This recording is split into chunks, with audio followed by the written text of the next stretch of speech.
Quit blinking. We're good.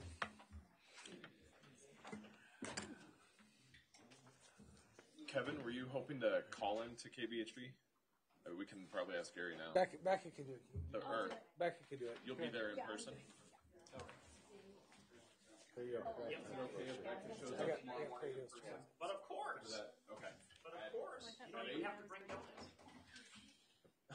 You don't have to. You're on 8 a.m. You don't have to bring donuts. You don't have to bring donuts. You're more than invited. They are suggested.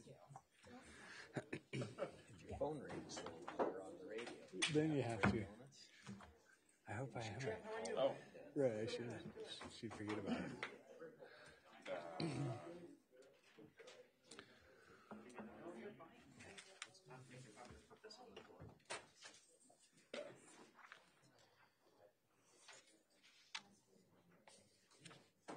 Because it's your correct year.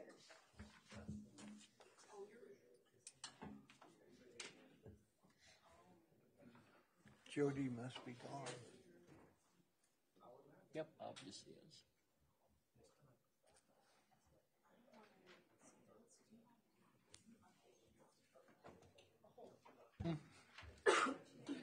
She's speaking Greek over there. Okay, but eventually. We got to come over, yeah.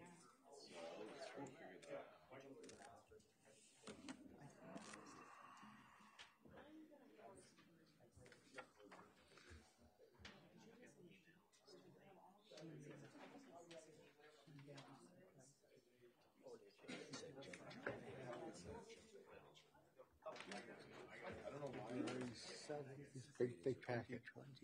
All right, we're back in regular session. Please stand, remove cover, and join us for Pledge of Allegiance, please.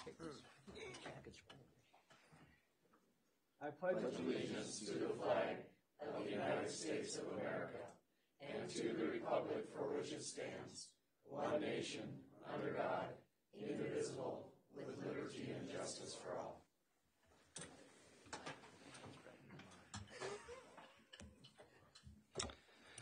Item 5 is informational reports. Included in the packet is MUB minutes from the December 28th meeting. And 5.2 is SEDC annual report. Come on up, Amanda. I'll turn it over to you, ma'am.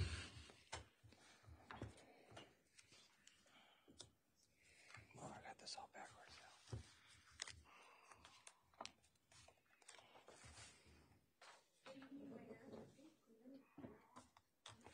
There we go. Is that better? Good evening, Mayor and Council. Amanda Anglin, Executive Director of the Sturgis Economic Development Corporation. I'm glad there's such a great crowd this evening to hear about all the good things that we're working on. So you can see 2021, I called it a year of growth because I think we had some great sales tax growth as well as building permit growth, new home growth in our community, just in Sturgis. There is subsequent information in the packet about Meade County and the other communities that I will just let you read on your own. I also share this with the county, so I collect that information as well. And I think the sales tax information is later in the agenda, so I'll let Daniel talk about that.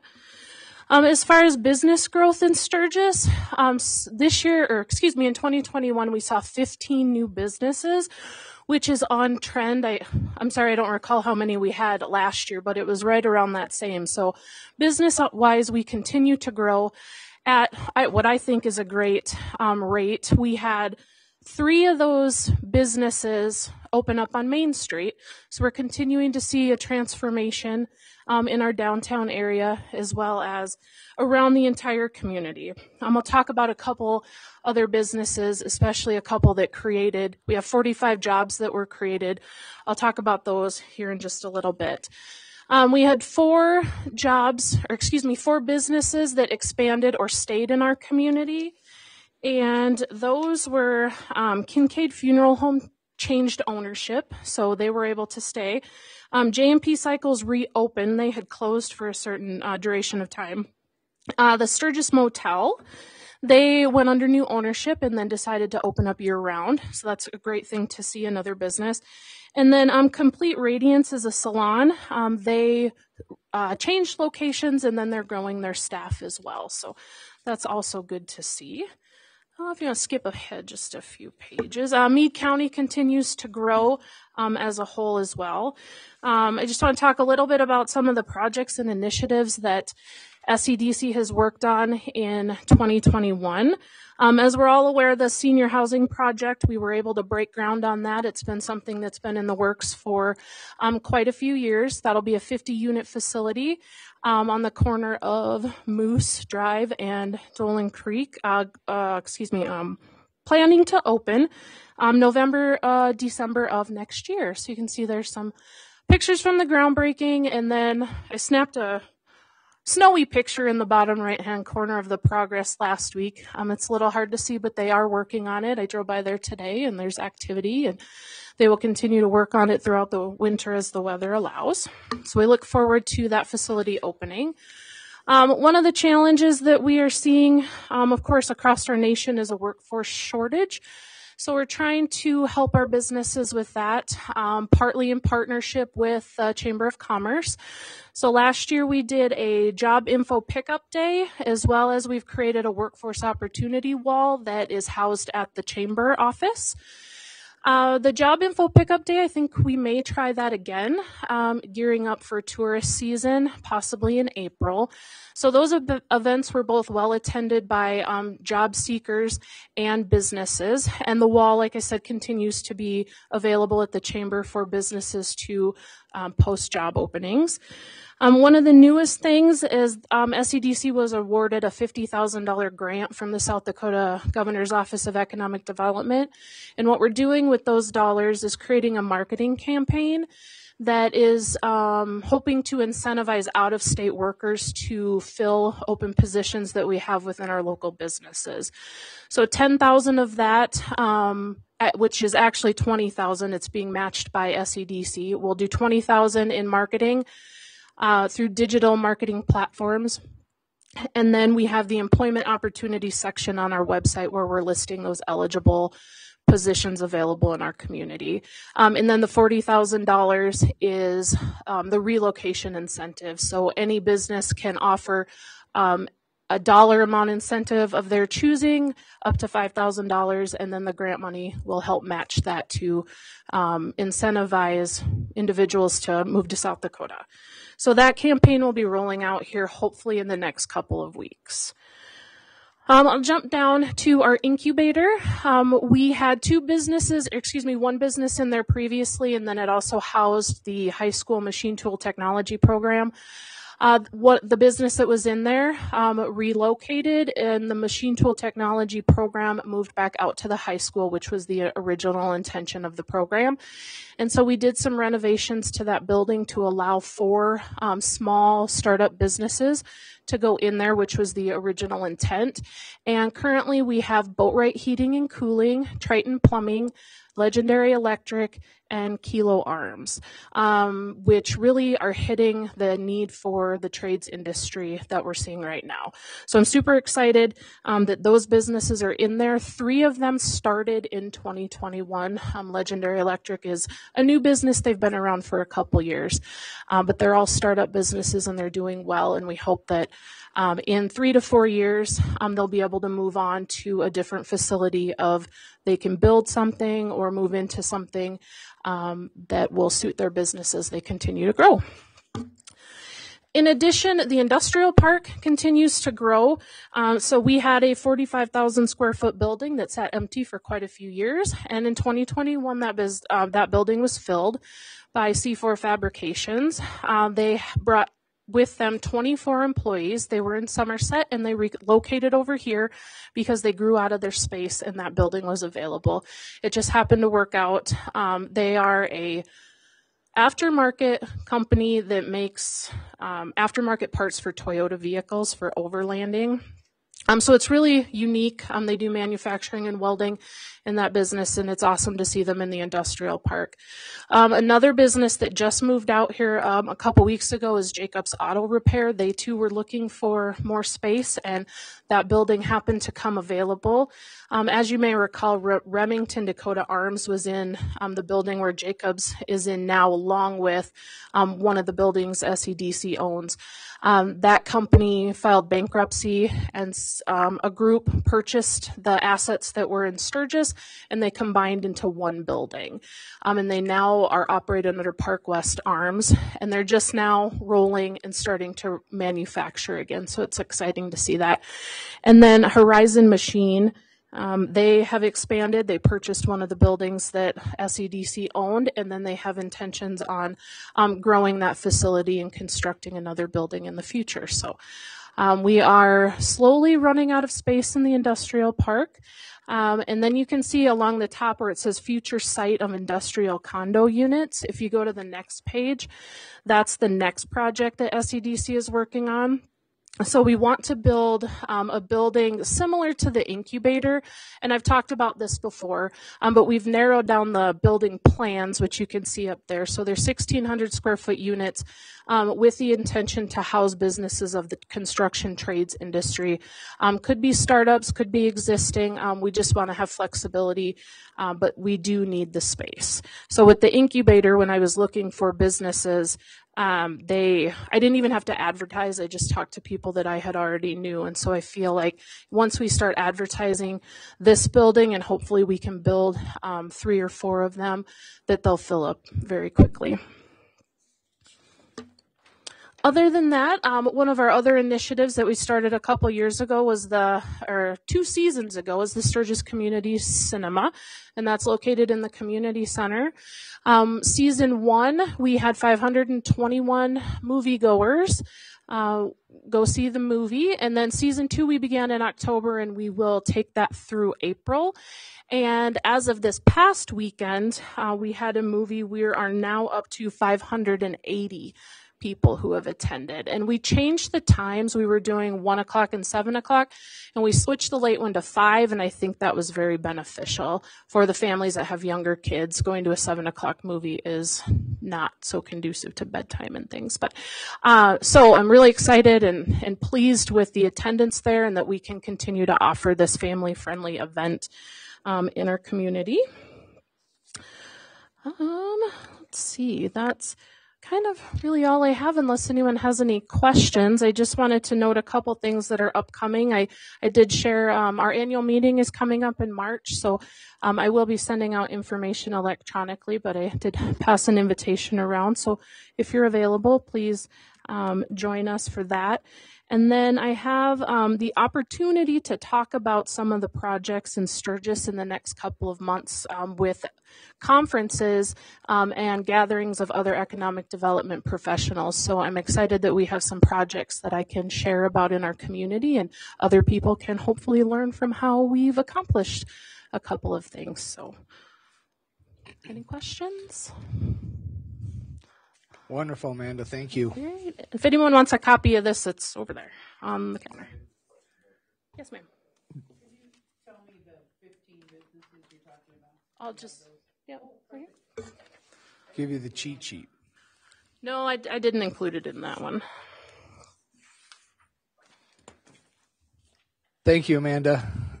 Great partnership with SEDC for the city, and improve our town for sure over the years, and continue to do so. Item 6 is announcements and praise. I'd like to take a moment and pray here if anybody wants to join me. Heavenly Father, we come before you. We see your beauty, the beauty of the day, your power and your glory. We're just so blessed to live where we're at and to have what we have, and it's all because of you. We just know your will be done. In Jesus' name we pray. Amen. Announcements and praise. I got a couple written notes here. The 21st is President's Day, which moves our regular Monday meeting to a Tuesday, which is the 22nd, which also means City Hall is closed. And most city offices, the residential garbage is moved. Monday is moved to Tuesday. Commercial is the same. And that's what I had for notes. Council have announcements to add to that. Anything from staff that I missed during the meeting? Item 7 is department head update. Mr. Smith is here to update us on his fine departments. Dave, I'll turn it over to you.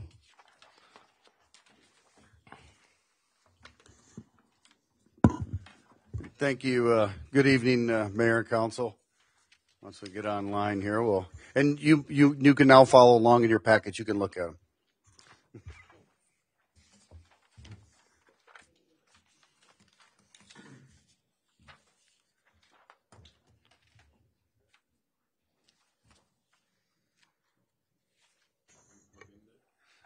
With the barcode. Switch them over. There we go. All right. Good evening again. Tonight is the night I'm been chosen to give my update for the Planning and Permitting Department and the airport. Just to kind of give you an idea of the areas in the planning and permitting, we deal with building inspections, planning and zoning, GIS, code enforcement, disaster mitigation, floodplain administration, rally vendor inspections, tattoo artist inspections, and the airport operations. So it doesn't seem like there's that much, but there's quite a few. Got to have good team members. In our building inspection department is Karina Tibbetts. Karina's been with us just over a year now. She is certified in residential and commercial inspections with the ICC. She's also a certified plans examiner. She's active with the South Dakota Building Officials Association, member of the International Code Council, and she's currently working on her own time toward her building official certification. And in 2021, she completed 2018 building permit inspections on her own. She was also the 2021 Sturgis Employee of the Year. Part of what the building inspections does, and she ensures compliance with the International Residential Code and International Building Codes. She does our plans examination. She does foundation, framing, concrete, roofing inspections, other inspections throughout the construction progress, just to check progress and just watch for any things that red flags. Once it's done, she'll issue certificates of occupancy and also does some limited mechanical right now. This is a 5-year breakdown of our permits. From 2017 to last year, the amount of permits issued by our department have pretty much doubled.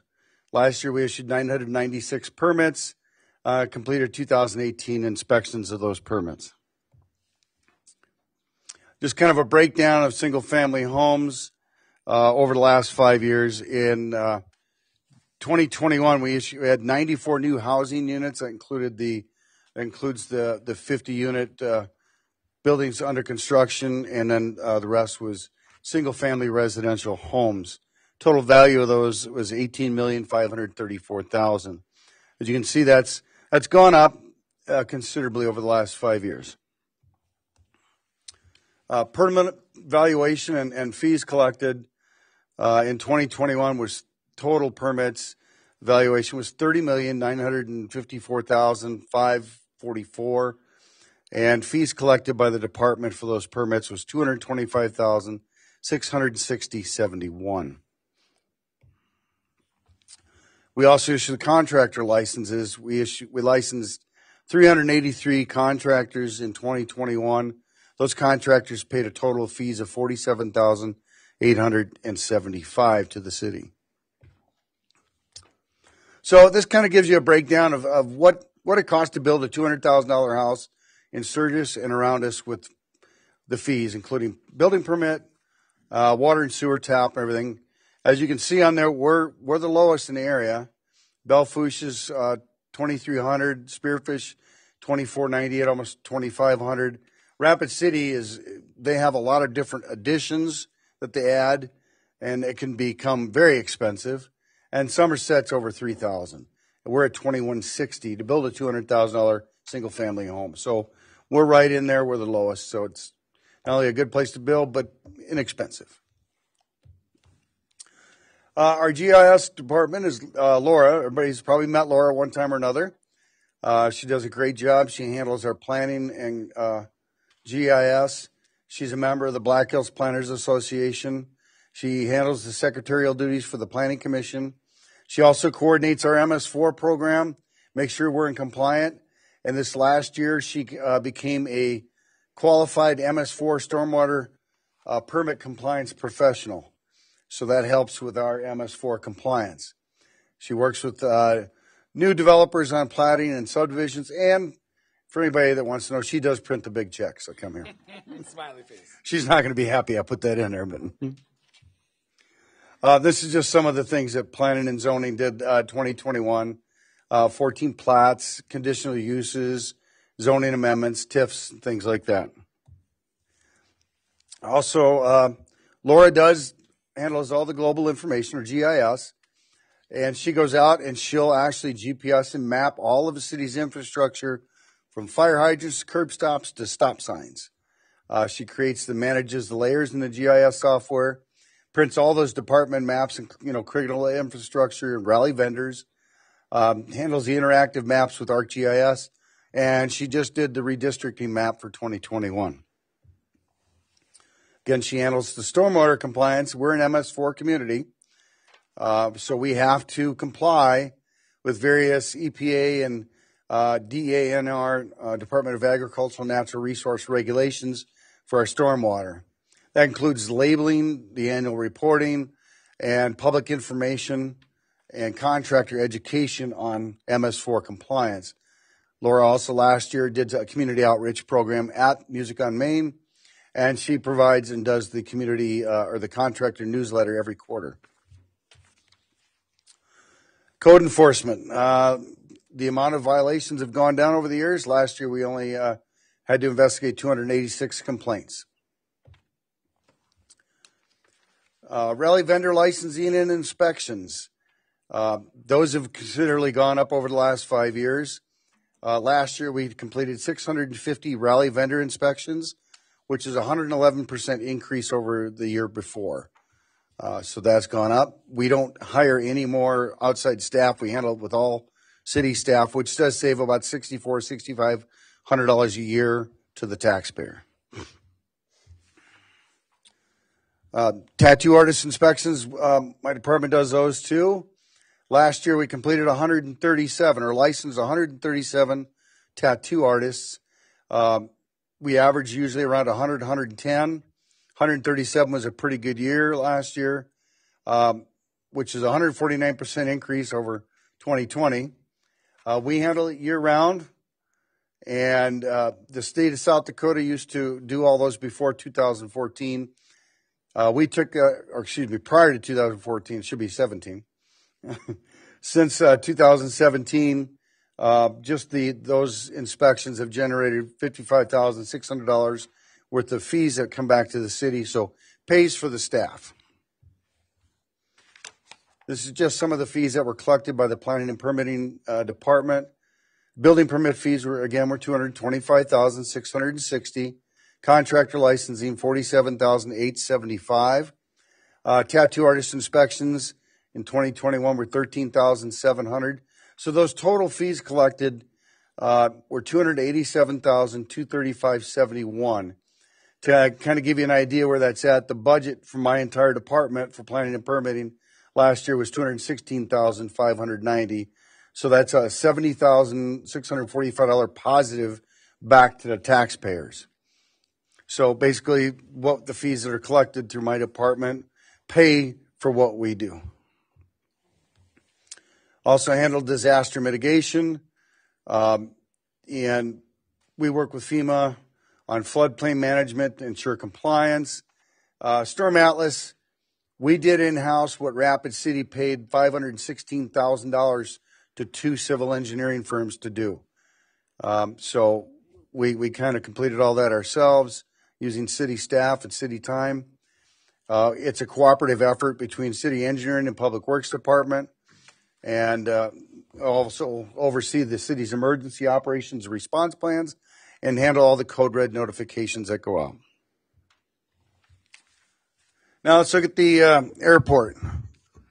There's a picture of the airport right up there that shows pretty much we're almost full completely on hangar space. And we couldn't do what we do out there without a good manager. And everybody probably knows Roger. Roger's been here for his whole life. He grew up out at the airport. He's been very instrumental in attracting new pilots to the Sturgis Airport to call it their home. He's certified as an airframe and power plant mechanic, and he operates that airport 7 days a week, 365 days a year. This is a picture of the airport during the rally from the air. Just kind of show you that one space that's up there that doesn't have a hangar on it, it does now. So since 2017, we had 32 based aircraft at our airport. As of 2021, we have 82 based, and by the end of 2022, we'll probably have close to 100. In 2021, we installed the new taxi lane that was completed for new hangar construction. As you can see, the bottom picture is one of the new hangars being constructed off the new taxi lane. All of the open spaces along that taxi lane are spoken for. So we're negotiating the leases, getting those taken care of, and that'll generate, again, more ground leasing income for us. We still maintain a full-time flight service at the airport. Core flight services averages 15 students on all the time. He actually was so busy he had to hire a part-time instructor. So some of the capital improvement projects we've done over the last 5 years. One of them that everybody knows, we've got in 2018, we went online with our new fuel service, self-service fuel island. The cost of the project at that time was $334,976. This project was granted, FAA grant funded, and with the city 5% match of $16,748. That cost was recovered in 2018 alone just by the profit in the fuel sales. Net fuel sales from 2019 and beyond are pretty much pure profit for the taxpayers. In 2020, we constructed a set of 60 hangars on the new and had the taxi lane expansion. That project was $1.1 million, 1.1, and that was 100% funded by FAA grants. So there was no out-of-pocket city expenses to the taxpayers. Now that generates $13,800 a year in rent, and they are full. That project was also completed $54,000 under budget. And then 2021, as I said earlier, we had the new taxi lane off the concrete apron for additional hangar locations. That project was cost of $267,734, grant funded with the 5% city match, and the projected ground lease income off of that will be an additional $5,700 a year, and it was completed almost $19,000 under budget. Other improvements over the last 5 years. 2019, we purchased a 2010 Ford pickup F-250 with a snow plow. This replaced the military plow that we had on the airport for years, which had no brakes. So you kind of had to, when you were plowing, you kind of had to just decide, well, I'm going to stop eventually. The funds we used on that were fuel tax dollars. For every gallon of gas that's sold, or fuel that's sold out there, some of that goes into a tax dollar fund at the state. And we had a pretty good sum in there, so we spent the $13,500 of that. In 2020, we purchased a new lawnmower and broom attachment for the airport maintenance. That was done with using FAA CARES Act funds of $30,000. This replaced what I call the best of the worst from the city auction. You know, when the things go on auction and we need something, we go out and pick the best of the worst and we take it out there. And then we used, also in 2020, we used some more CARES Act funding of $13,000 that was issued for operating expenses. And that we were able to use a snowblower, purchase a snowblower attachment for that the new lawnmower. It has several attachments. And then we had to put new tires in the plow truck. And of course, as plow trucks happen, the transmission went out, so we had to pay for that. So that was using those CARES Act funds. We just received last week another grant of $32,000. So I will be asking you guys for some additional money because we need a bigger snow plow. We've expanded so much. I got to have more equipment. So here's the revenues for the airport. Our fuel sales last year, we sold 40,272 gallons of fuel for a $34,518 profit. The T hangars generated $13,800 and will each year. The ground leases generate $23,975 a year. The property taxes on there right now that come into the city for the hangars that are out there, $9,178. And this will increase as more of the hangars that are built come online and onto the county's tax rolls. Sales tax revenue. We have 5 businesses, believe it or not, we have 5 businesses operating, aviation businesses operating at our airport. They generated $16,800 respectively. It's probably a little bit more, but that's as close as I could get from them in revenue last year. Our hay leases are $5,500 a year. We have one commercial aerial applicator that sprays out of our airport every year, so he pays $500 for that application fee. And this last year, we had 5 new hangars that were constructed. Building permit fees there were $3,362. And in 2021, because there was a need, we contacted with Max Rentals to add rental cars to the airport. And it was very successful, and I think it will be more. And that generated, our portion was $955 for the airport. So our total revenue generated out there was $108,589.55. So to give you an idea, the operating expenditures and budget for the airport were $84,586.95. This includes unbudgeted expenses. We had to do some work on our septic system. 25 years old, things happen. That was $12,443 and some other small items. Of course, fuel, when we purchase fuel, we've had to basically supplement the budget twice, I believe, this last year, because as we purchase it, we sold way more than I anticipated. So, but of course, when we purchase it, we get a profit. So we get that money back. So the taxpayers' return from the airport, total revenue back was $11,558.76. This is pretty much almost unheard of for a general aviation airport in the state to return money back to the citizens. Usually it's a place you throw money out and hope for the best. So to give you an idea, it's 11,000% increase over 2020 because we made $100 last year. So total money returned back from my departments to the taxpayers in 2021 were $82,204.47. And I will stand by for any questions. Well, I got a couple comments real quick, Dave.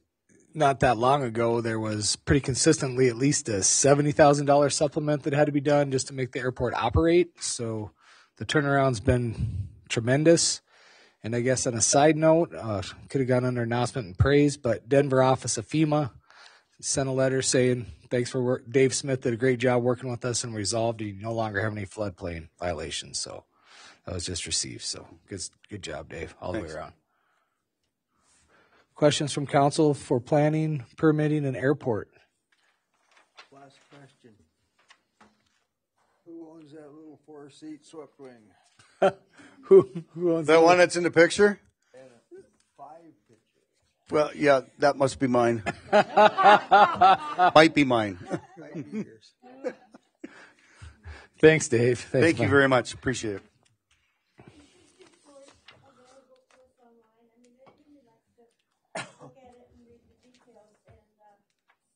We'll make sure it gets online. And Bonnie, I'll get you a copy of it. You bet. Thanks, Dave. I just give her that. Item 8 is city manager's report. So I'll turn it over to you, Mr. Ainsley. Thank you very much, Mr. Mayor.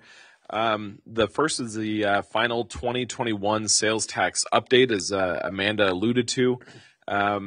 I included in my report here the first page is kind of a repeat of last month's. I'm not going to be doing this each time, but I thought it would be helpful to have it in there twice just based on a few comments that I received from residents that had questions on what portion of the sales tax the city receives and everything else. So essentially, There is a 2% sales tax on purchases that are made here within the city limits. Of that 2%, 50% is deposited into our general fund, 45% into the capital improvement, and 5% into the equipment replacement fund. The general fund provides all the revenue for police, fire, library, parks, recreation, things like that. The capital improvement pays for major upgrades to buildings, to road projects, park, the community center. And the equipment replacement provides the funding for the majority of the fleet replacement, so road graders, trucks, plows, all that sort of thing. So as an example, if someone buys $100 worth of groceries at Grocery Mart or at Lynn's, they would pay $6.50 or a 6.5% tax. $4.50 is sent to the state. $1 then is sent to the city, and that dollar is deposited into the general fund. 10 cents is sent to the city, and that's deposited into our equipment replacement fund. And then 90 cents is sent to the city, and that is deposited into our capital improvement fund. So of that 2% sales tax for the end of 2021, we were higher by 13%. That's just a phenomenal growth over 2020. And looking back, 2020 was a over 9% increase over 2019. And so it's not like that 13% is off of a down year. 2020 was a fantastic year in our community. You can see the total sales tax collections. If you look in 2010, it was just under 1.4%, or 1.4 million. And now we're actually approaching about $2.3 million. And so it's been a phenomenal growth for our community. That has really increased the amount that we can spend on capital improvements, and also has allowed the community to not be as reliant on property taxes as what the community used to be. And the tourism sales tax, just to let everyone know, that's the extra 1% sales tax that is paid on alcohol, hotel, and restaurants, and those sorts of sales inside a community. So if you purchase those sorts of items, it's 7.5%. That extra 1% goes into our tourism or a BBB fund. For the year in 2021, our BBB sales were up 27.5% over 2020. 2020 was pretty much even or flat with 2019, so just a phenomenal increase. So as you can see, total collections in the BBB were close to 450,000. Looking back in 2010, it was just over 250,000. You can see that Sturgis is really becoming a far greater tourism destination that's really happened year round. If you talk to a lot of the longtime business owners of downtown, they talk about that many months now are equal to what August used to be. And so now our businesses are starting to see a substantial amount of tourism throughout all of the spring, all of the summer, and even into the fall. So it's been fantastic. And a lot of that is due to the promotion that the Downtown Bid District has been doing, the Downtown Foundation. They do a substantial amount of online advertising, and they are also helping to fund several events. The Chamber of Commerce and SEDC both have partnered with the Downtown Foundation to make sure that there are more and more events and more advertising. And also our hotel bid does a substantial amount of electronic as well as print advertising, and without a doubt that is making a substantial difference. And so 2021 was a fantastic year for the businesses of Sturgis. Are there any questions on that? Then lastly, under my report, actually, one thing I did want to note, talking with the chamber, later under the consent calendar, there was just a little bit of miswording on some of the public hearings that are set for February 22nd. Just want to make sure everyone understands that on Friday, June 3rd, the name of the event is the Sturgis Art Walk Sculpture Unveiling. That'll be the second year that we've done it. So the 4 rotating statues, those will be removed, and then the new 4 sculptures will be unveiled on June 3rd. That's the Downtown Foundation that is leading that, and that has an SEL as well as an open container. And then the Chamber is hosting the Sturgis Art Festival the following Saturday, so that's Saturday, June 4th, and that has a street closure and open container. So it's a lot of art activities that are occurring that weekend, but on Friday the 3rd, it's the Downtown Foundation with an open container and SEL for the Art Walk sculpture unveiling, and then the Art Festival is the following Saturday, hosted by the Chamber. And then lastly, we do have some payroll changes for a couple different spots that we have in the organization, and then we also have several volunteers. And just to remind everyone, whenever they're a volunteer, they're listed just for liability and workman's compensation. It doesn't mean that they're actually receiving a wage or anything else for their volunteer activities. Are there any questions? Thanks, Daniel. I guess I was going to mention this earlier, but just so for the record that Mr. Councilor Jordan is attending via phone today. So item 9 is consider consent calendar. We have 9.1 through 9.11. As Daniel stated, there is some clarification there, but these are all setting public hearings. Is there any of those items that want to be removed by council and discussed individually from the consent calendar? How about anybody in the public? Any of the items under consent need to be removed and discussed individually? Is there a motion? First by Becca to approve the consent calendar. Second. Second by Dave. Any last discussion? With the motion and a second on the floor and minutes included, I'm going to go ahead and roll call. Mike, I'll start with you. Yes. Dave? Yes. Angela? Yes. Kevin? Yes. I'm yes. Becca? Yes. Dean? Yes. Jason? Yes. And Aaron? Yes, we heard you. Consent calendar passes. Crank that up a little bit, yeah. Item 10 is approval of the claims. Does council have any discussion or questions on the claims there presented for this meeting? Public questions, comments, concerns on the bills being paid? Is there a motion? So moved. We got a first by Dave and a second by Becca. Any last discussion?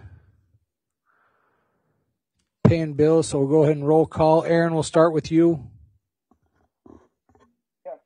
Jason? Yes. Dean? Yes. Becca? Yes. I'm yes. Kevin? Yes. Angela? Yes. Dave? Yes. And Mike? Yes. Bills are paid. Item 11 is public hearings. Subset 1 is a rezone. I think I had Dave down for this, but I actually didn't write anything. So, Mr. Ainsley, I'll turn to you for a staff report on the rezone. Sure. Just so everyone is aware, whenever there is a rezone request, if the council does approve it, it actually requires 2 approvals by the council because it is technically a revision of our ordinance. And so with that being said, if the council does approve a first reading here at your next council meeting on the 22nd, the same item will be here. It's not that there's a change or anything else. It's just a second chance to review it again and make sure you're still in agreement. The subject property is this property on the Whitewood Service Road. Its current zoning, the current zoning of the property is highway service. Its current use, though, as a tow yard is actually within the general industrial zone. They have requested that it be rezoned so that it would be part of the general industrial zone, which is the same as the properties immediately to the west of the property. And so the current zone is this image right here. The property is the triangular portion. And then the proposed zoning is to change it to industrial, which would be the same as what the zones, the general industrial zone that is to the west. The property owners are the ones who have made this request. It would allow the existing operation to continue, as well as allow other principally permitted uses within the industrial zone to operate there, including a marijuana grow operation. This was reviewed by the Planning and Zoning Commission, and I believe unanimously recommended for approval. Is that right?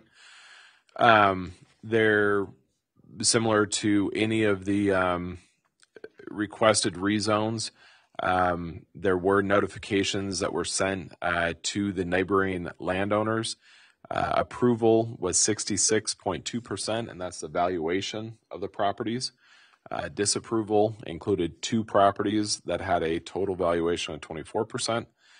Not returned was 1 at 9.57% of the value, so it did meet the 60% threshold in order to be considered.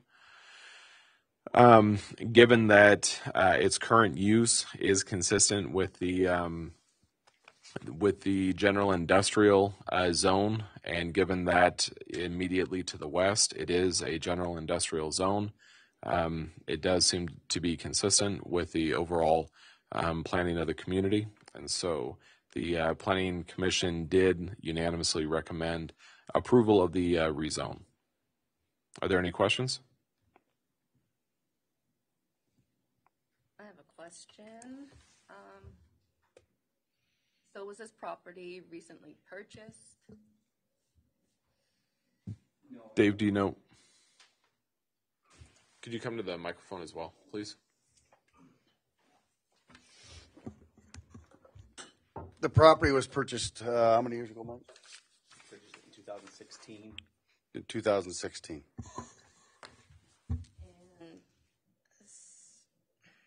How long has it been just the towing? Because it's a towing company that does not. It was used to be Zylstra Towing and Auto Body, so it was a towing and auto body shop.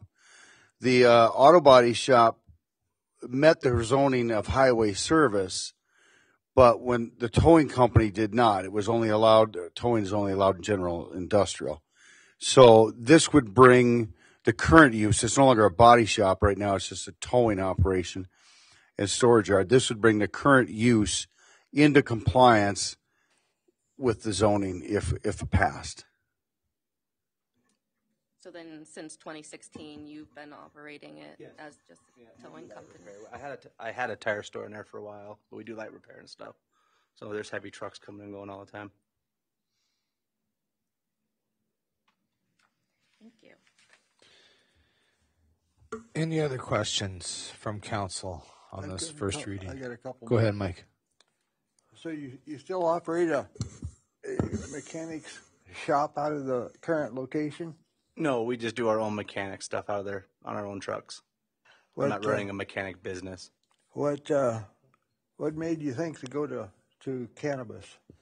It's just an industry that we'd like to try to get into, and we have the facility capacity.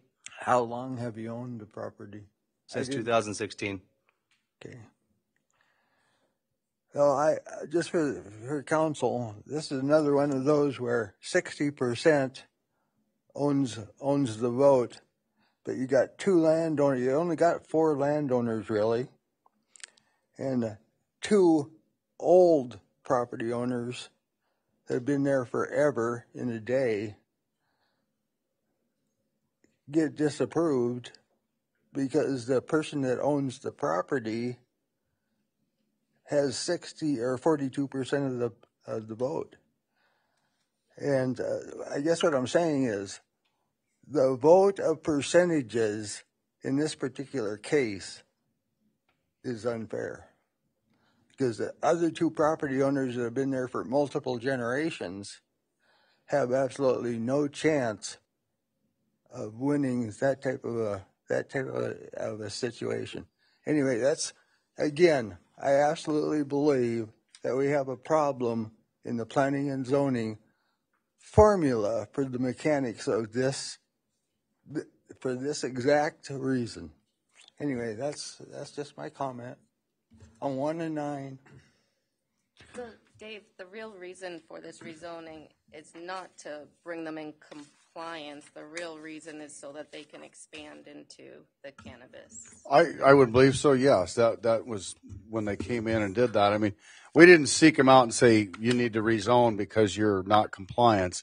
That should have been done when the previous owner constructed the business, because they knew that's what they were going to be doing, because they moved from their location over by what is Speedy Laboo, which is now Sturgis Coffee. They moved their entire business out there. So at the time when that was constructed, that should have been addressed and made it and rezoned to the proper zoning. In this case, I believe Mike is asking to rezone because he wants to expand his business into a cannabis operation as far as growing.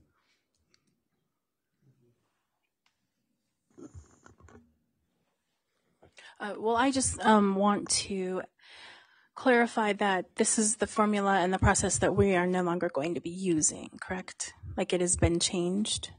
And so for a rezone, yes, it has to have the approval of surrounding property owners. Now, and this application came in under the old yes. the old way of doing things. Right. Since that point in time, the council has opted to make changes to that, the way that's done. I don't know the exact new way it's done completely yet, but that's how we're operating. But this one came in under the old operation. Mm-hmm. Right. I also do want to point out to the council members, because I know that there is some question about it. If the rezone is successful, it does not necessarily mean that a cannabis application or permit for a grow and manufacture operation would be authorized. That's still a separate process that would occur after this property is compliant, because right now the property is not compliant, so they can't even apply for that manufacturing license. But if it does become industrial, then it becomes eligible to begin the process. They'll also be compliant for their current use as well, correct? Yes, correct. Which they're not now. Which they're not right now, yeah. Correct. Can I add one thing? So when I purchased the property in 2016, I had an issue with the flood, and I asked a lot of questions why it was not light industrial, because I own a bunch of properties in Rapid City that are light industrial. So I had a lot of questions then, and it kind of just, I didn't never get answered, and it's just kind of snowballed till now.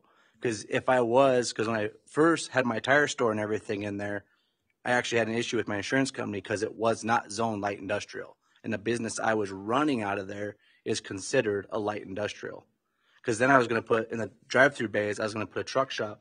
I thought about putting a truck shop in there, and that was another real big issue, is it was not zoned light industrial. So I've kind of brought it to attention when I first bought it, but like I said, it just kind of got snowballed put behind me. So.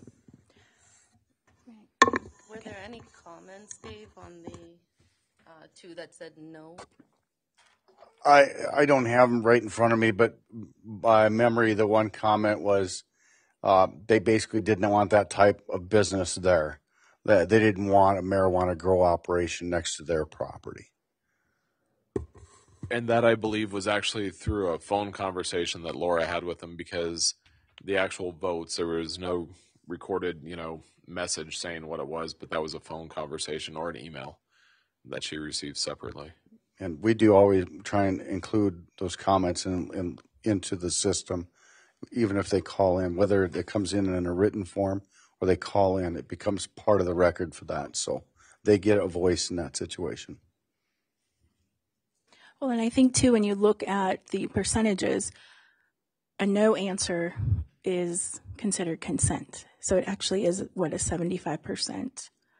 You could look at that and say it's really 75% is consenting to the rezone.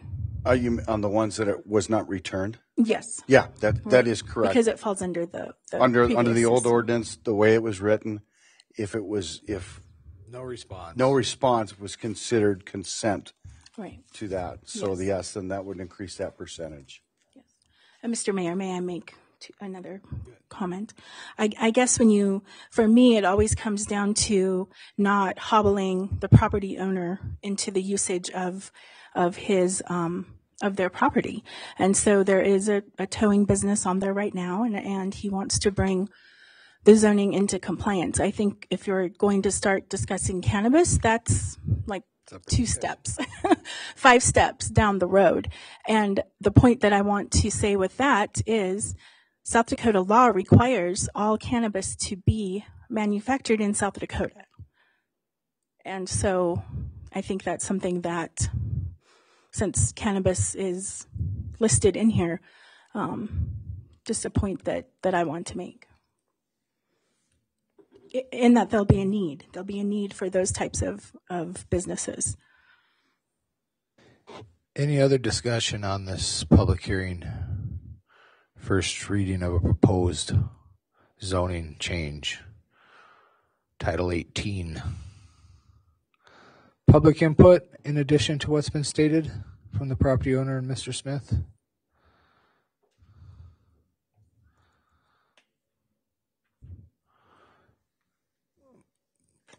Motion or further discussion from council? I would like to move to approve. Do you want me to state all of it? Okay. Got a first by Becca to approve first reading. Second. Got a second by Jason. Last discussion. Public or council? We'll go ahead and roll call this since it's an ordinance. I'll start with myself. I'm yes. Becca? Yes. Dean? Yes. Jason? Yes. Aaron? Yes. Mike? No. Dave? Yes. Angela? No. And Kevin? Yes. That passes 7-2 for that zoning change. Again, it'll take a second reading and then 20 days after posting. Item 12 is reports. 12.1, this is a second reading to the supplemental appropriation for the 2022 budget. Some leftover money from last year's tremendous year that we had. Mr. Ainsley, I'll turn it back over to you. Thank you very much, Mr. Mayor. Just like we have previously discussed, 2021 was a fantastic year for sales tax returns. The sales tax returns did exceed our budgeted expectations. And actually, now that we have received our last bit of sales tax returns, it's actually even higher, just slightly, but slightly higher than what we have programmed here. And so what the council approved last time was $150,000 for ADA improvements to sidewalks and bike paths, as well as playground enhancements, $150,000 for street banner pole replacements, and $25,000 for music on Main and community activity enhancements, and then $20,000 for additional advertising to be matched by the state for tourism for the rally in particular, a $50,000 donation to the Rodeo Club to assist with their constructing of their new facility, and then $24,000 for race timing equipment that would be used for the various events that we have that are racing oriented, as well as an economic impact study of our trails. And then lastly, there was an additional $100,000 that was also available in our capital improvement fund because of the reduced costs for the improvements at the dispatch center. The county was able to get some grants as well as also reduce the overall cost of the dispatch improvements. And so we had budgeted $170,000. Our share is now anticipated to be $70,000. So the extra $100,000 would be instead directed towards a new indoor batting cage. And so if the city passes this, we will begin work on using these funds and reinvesting those in the community. This should not have a significant impact on our reserves, which in the general fund are roughly at 40%. We're not quite done yet for 2021, so I can't tell you exactly where they sit at, but right around 40%, which is very healthy. And also this is on top of our reduction in property tax, which the city's mill levy was reduced significantly this year. And in addition to the property tax rate being reduced, the total amount of money being collected from property owners has also been reduced. And so these investments are on top of reducing the amount of property tax that is being collected. Are there any questions? Thanks, Daniel. Discussion from council or a motion to have further discussion on the second reading of the supplemental appropriation? Move to approve. We got a first by Mike. Second. We got a second by Becca. Further discussions from the council on this topic? Public input, questions, comments, concerns. This is second reading. After being posted in the paper, 20 days after that, it would become law and would go on the books as done. Got a first and a second on the floor. No further discussion being heard. This is an ordinance, so we'll go ahead and start with you, Kevin. Yes. Angela. Yes. Dave. Yes. Mike. Yes. Aaron. I think we just lost Counselor Jordan. Jason. Yes. Dean. Yes. Becca. Yes. And I'm yes. We won't count Aaron on that vote, Faye, because we lost his connection. 12.2 is also a second reading. This is Title 15. This is unlawful obstruction and use of sidewalk, cafe, and vending. Mr. Miller is coming forward. Thanks, Eric. I'll turn it over to you.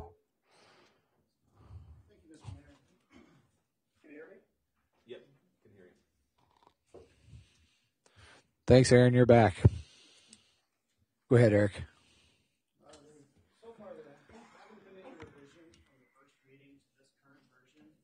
And this current version essentially repeals the sidewalk vendor portion and changes the applicability of sidewalk cafes to all year, including the rally. So this ordinance would be the regulating ordinance. Otherwise, the other provisions or revisions are all mirroring the mobile food vendor and trying to create consistency between the ordinance. Other than that, there really aren't too many, there aren't any changes from the first reading, so the staff recommends approving the current version. However, there is one slight revision to this version. It's just the ordinance number. In this one, it has ordinance 2203 in the packet. However, the supplemental ordinance that was just passed is 2203, so this one would have to be 2204. And that's the only requested change.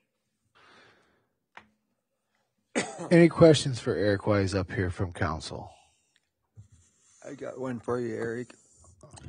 If we're going to allow this at any registered eatery, then I think the public should understand what the requirements are for pedestrians. How much room does there have to be between the sidewalk? How big a path do we have to keep open on the sidewalk? That should be in the ordinance. I believe it was specifics, because in the sidewalk cafes, they have specific criteria to meet the, let's see if I can find that. I thought it was, it needed at least a 5-foot gap between Yep. pedestrians, but I might have to verify that specifically. I know it says it in the ordinance itself. I think it's under design criteria. 150604B, the design criteria, number 1. Sidewalk cafes are permitted only on sidewalks with a minimum width of 5 feet from the property line to the curb face. And the location of the sidewalk cafe must be adjacent to the business operating cafe. And sidewalk cafes must maintain a clear pedestrian path of at least 5 feet at all times. I just wanted the council to know, because we have several businesses that will do this, and there's only 2 that have made provisions for the proper amount of space for pedestrians. We're probably going to end up with a policing problem on this, but we got a good force, so we'll let them police it. Any other questions from council for Eric?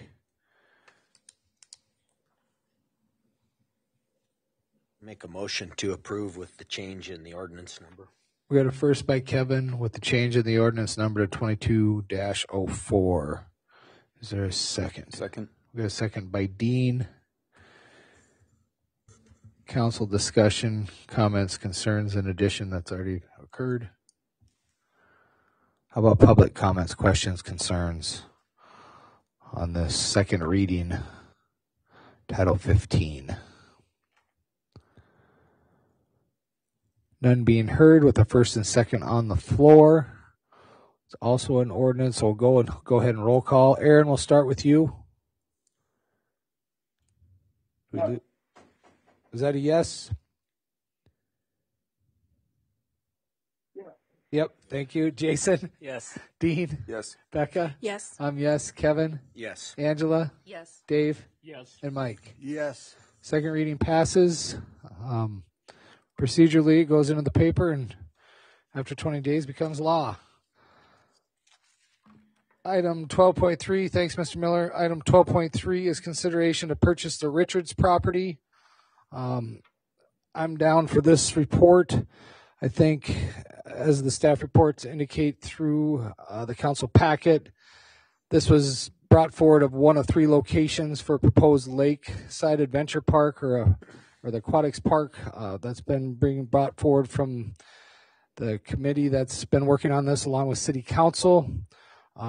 Through the committee's engagement, they've recommended this is the property for the lakeside park to go, or the aquatics park to go. Through the process with council and legal and finance and Mr. Richards and Bob Bertolotto on this process, we've met in legal and finance once already. Included in the packet and the staff recommendation is to continue that process and I guess work out a deal to bring back forward to the council for a final decision whether or not to purchase the property or not. But this has been in the process for a while. We've been working with a lot of different parties involved. The recommendation from the report is simply to continue that negotiation and see if we can bring a final decision to council in the future. As the staff report states, it does state February 22nd. Council is not bound to that at any degree. That's up to discussion and as we move forward with legal and finance and the negotiations, and this council is a final decision. So questions, comments, concerns from council on this proposed agenda item? Mike, go ahead. Go ahead, Becca. Oh, no. I've got some concerns. I guess it's my night to talk. All right, go ahead. That's okay. We're going to go ahead and decide whether we're going to own this property as a city. I think this is a fantastic idea, but I want the council, especially the new members, to realize that we have the potential here, just like we did in the big last land purchase we did. I believe it was 2013. The city of Sturgis invested $650,000 in a piece of property that we are now unable to use. I do not want us to spend $1.2 million for a piece of property that we can no longer use because somebody likes to look at the deer out on the ridge. So with that, Becca, I'll let you comment. Go ahead. What I was going to say kind of flew out of my head because I was blown away by that. I guess, first of all, if they're willing, I see some committee members here this evening, if they would like to make any comments that they have. I do see in the report that there was a unanimous recommendation from them. And then the second thing I'd like to say is in the motion, I would like to see us not have a specific date, to just say at a future council meeting. I don't want to tie our hands to having it be in the next 2 weeks. But, I mean, it could happen in the next 2 weeks, but in the event it didn't. Thank you. Thanks, Becca. Anything else from council at this point in time? I think it is important to note that we are taking our time with this. It's not being rushed, but I mean, it is somewhat time sensitive. There's a high demand for land, and the ability for them to sell it has to be easily at hand. So, I'm not saying that should rush our decision, but I would like to point out that we are trying to do our due diligence on this and get feedback from the community, and these moments like this are the time where we'd really like to receive that feedback from the community. Thanks, Dean. Anything else for council at this point in time? Bernie had her hands up, but I'll invite you up, Bernie. But Dave and Bob, you guys might as well come up too. Just be ready, come up to the front somewhere, because if there's questions from the public, we'll lean on you. Go ahead, Bernie. Thank you. Bernadette and Sarah. I do have questions about this. And I'm hoping then this can all be answered tonight and take it from there. Something. Now it is. In reading the agenda item, what I was concerned about was that there is that the parcel does include a floodplain. How big is the floodplain? Because we know eventually it happens. Did I double them up? Bernie, I think to answer that question, and I'm shooting from the hip here a little bit, and I guess I'd even like to back up to the report side of the discussion. Originally, when we first started talking about this, I thought they were linked together no matter what. The park, the purchase of the land, and the park itself. I thought they were linked together and contingent upon each other. I think as things move forward, my opinion on that has changed, but I just wanted for the public understanding that this discussion, although it goes hand in hand with the Aquatics Committee's work and what we're doing forward on that front, this is a separate entity. There's the purchase and then there's the lake. So I just wanted clarity there. As far as getting to your answer to your question, I believe there's we talked about this on last Wednesday, and we've talked about it before that, but approximately like 18 acres of floodplain that's included in that 77 acres. And Mr. Bertolato might be able to answer that a little more accurate. We'll say roughly 20 acres of undevelopable. So would we be buying those 20 acres that we can't do anything with? It's included in the 77 acres being considered, yes. Okay, and then what about the limitations due to underlying gypsum in some areas? That's been something that's been worked through the process. The property owner has contracted with an engineering firm and done some research and some drilling and got some of those answers. I don't have the specific amounts or the exact impact, but overall, the information and the data came back with way less than we ever imagined. The hillside up on the hill where we thought there would be a lot, there was not nearly as much as we thought. The gypsum does have some impact, but as far as taking out large chunks of acreage, it doesn't have an impact in that way. There's not unbuildable land because of the gypsum in great amounts. Okay. Due to engineering research and data. So it talked about... Dave, come on up if you want to speak to that. Dave's going to come on up. Okay. Come on up, sir. Yep. He's the one that Bob and him worked with the engineers on that.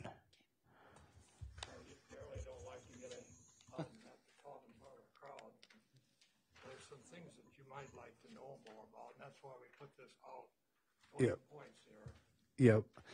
Dave, I'm going to have you get on the microphone so we can hear you, sir.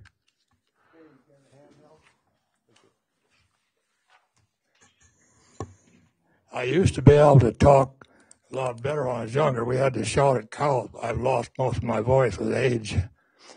But if you're interested in the gypsum, we did 11 holes, and I thought there was gypsum up on top of that hill.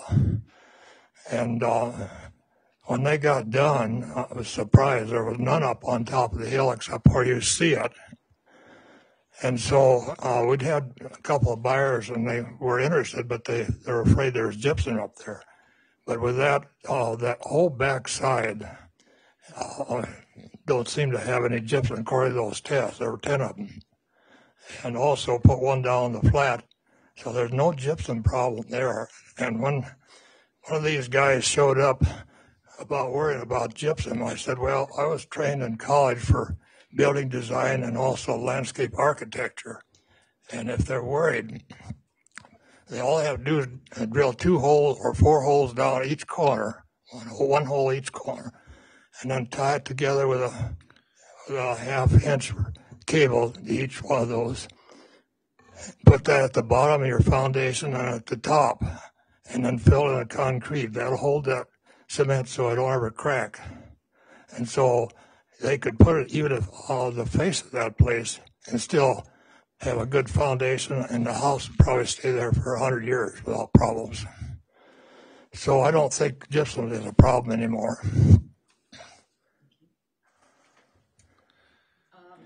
Do you mind if I interject something here? I would just say that the company that Dave Richards hired out of Rapid City to test that they actually drilled 11 holes.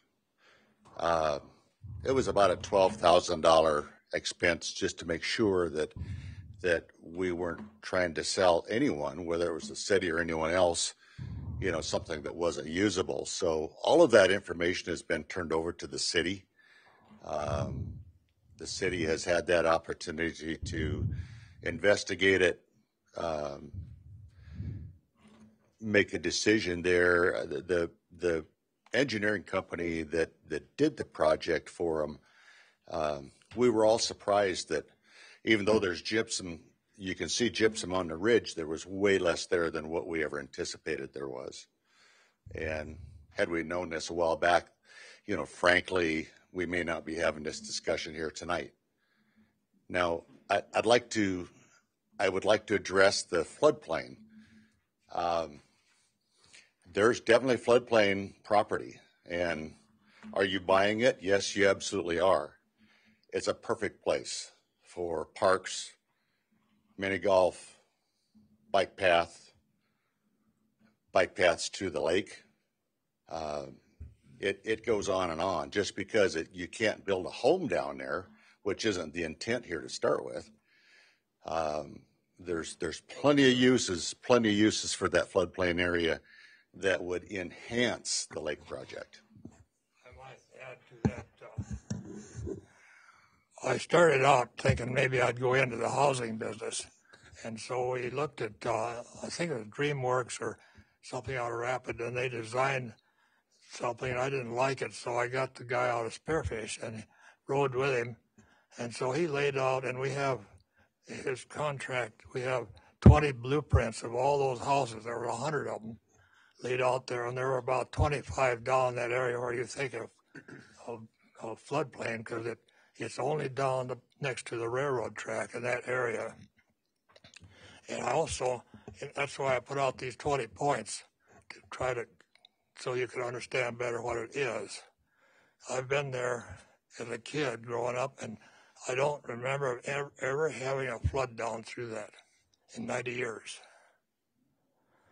So the floodplain is down towards the railroad tracks, and that's a place where if you owned it, you could talk of somebody coming in with a hotel there and put a garage underneath. And there isn't any around the hills that I know of where you got a garage under that hotel. And if somebody wanted to stay there and overnight and then use this, it becomes a hub, because you can go out to Deadwood, you can go out to Spearfish, Bellpouche, Newell, down to Somerset, all within about the same distance. So that makes Sturgis a hub. But look at those 20 points there, and that'll give you a little more idea what you're offering. And that price you're talking about was lowered. Somebody didn't, and that old sketch that you couldn't read, I finally got my dragon together and we printed this out so you can read a little better. Bernie, do you have a couple more questions? I do. Talking about the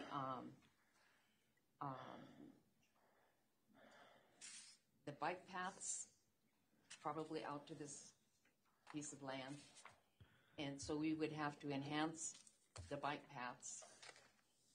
Are we also then going to talk about that cost? And then how much to drill a well?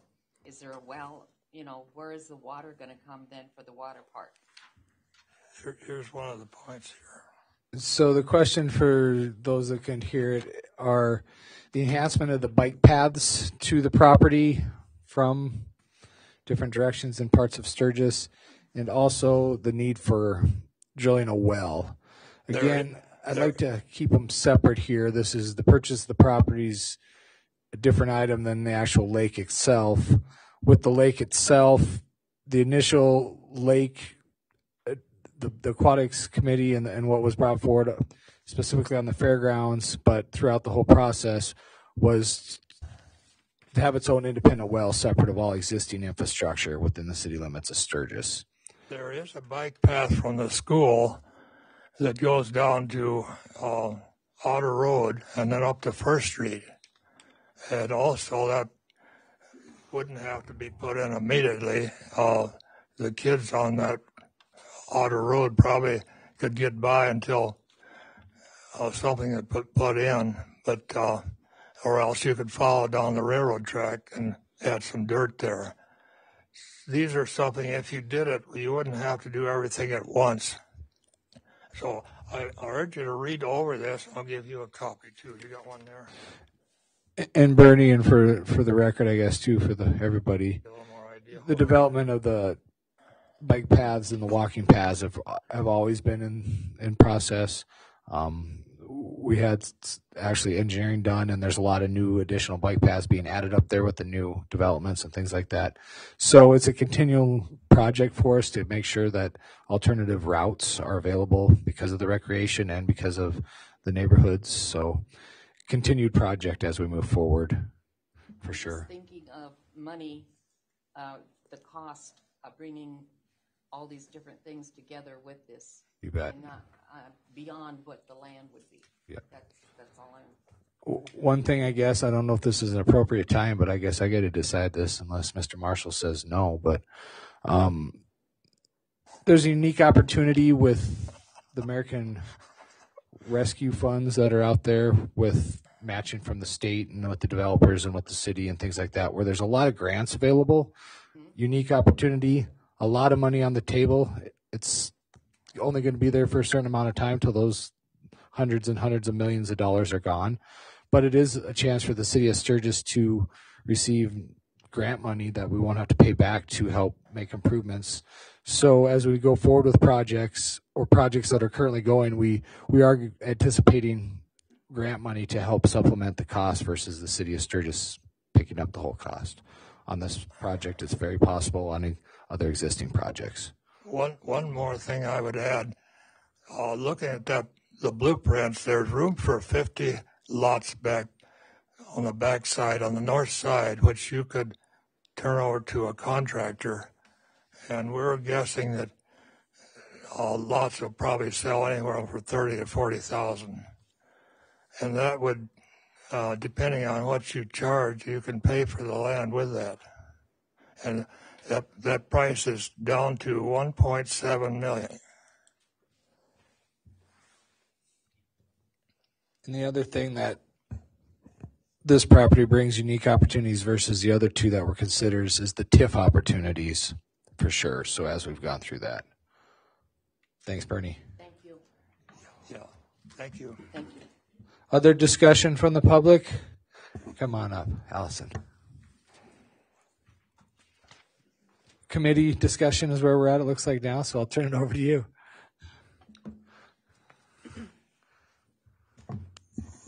Okay. Can you hear me? So I am chair of the committee, but I just want to speak on this issue as a citizen. First of all, I would not support buying the property unless the lake would be there. I think it creates a unique opportunity. I spent about 2 hours on the property with Bob. I do think that there's unique geographical issues, but I think that if we keep an open mind, we can use those actually to our advantage. With the gypsum being at the top, I think that there might be some additions that we could add to the park. I do want to see the bike paths come to the location, and I also think that it could create an opportunity to loop that bike path around the park, along the stream, up over the hill, and then connect to the BLM. I think that would really add to the whole City of Riders theme. As far as inspiration, I don't want it to look like an industrial park if we put businesses there. I think when you come down, like, it naturally invites you to come down into that lower level where the streams and stuff are. So I think it creates an opportunity to have its own little business theme environment. And I'd like to see the influence from the Vinacker Canyon brought down into that area, put it into the housing, put it into the business theme, theming it out to match. So it looks like it's just the extension of Vinacker Canyon.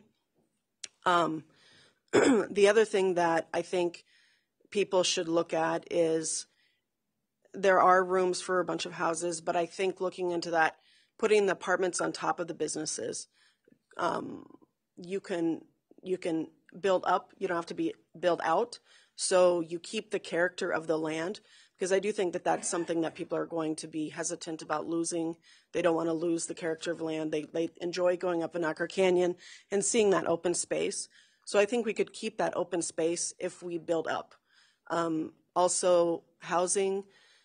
There seems to be a lot of pushback about creating housing for that age group, that 20 to 40, or maybe that apartment condo.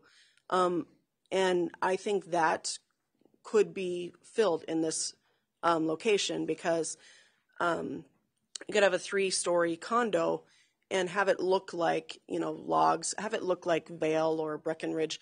I mean, tie that natural into that, and then you can tie it in with the hiking and the biking. That person who would want to live in a condo is also probably going to enjoy the trails and the biking. So that's my thoughts on it. I think as long as people have an open mind, I would like to see what Gene and Ron think about putting the lake there and the placement of it. And I just want to make sure that it's okay, because I don't want to lose this opportunity. And I guess as a citizen and as a taxpayer, if we don't use the fairgrounds, if we don't go to Marcotte, I do want to see a 5 or 10 year plan on what are we going to do with those locations. And maybe we just say, look, we are going to leave half of Marcotte vacant, whatever, but I don't want to purchase another land without knowing what is the plan for these other 2 locations. That's my thoughts. Thanks, Allison. Other discussion?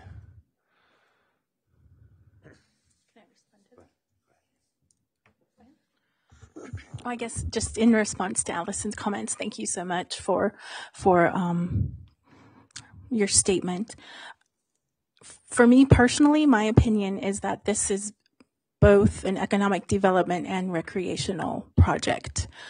It's a legacy project for our community. And I think that the opportunities to tie those 2 things together is just, it's there, and it's really exciting. So for me going forward, the purchase of the property is the first step in what is, probably at least a dozen steps.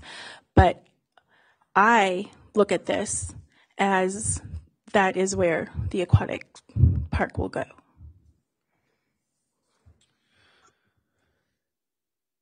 Any other discussion? Public or council?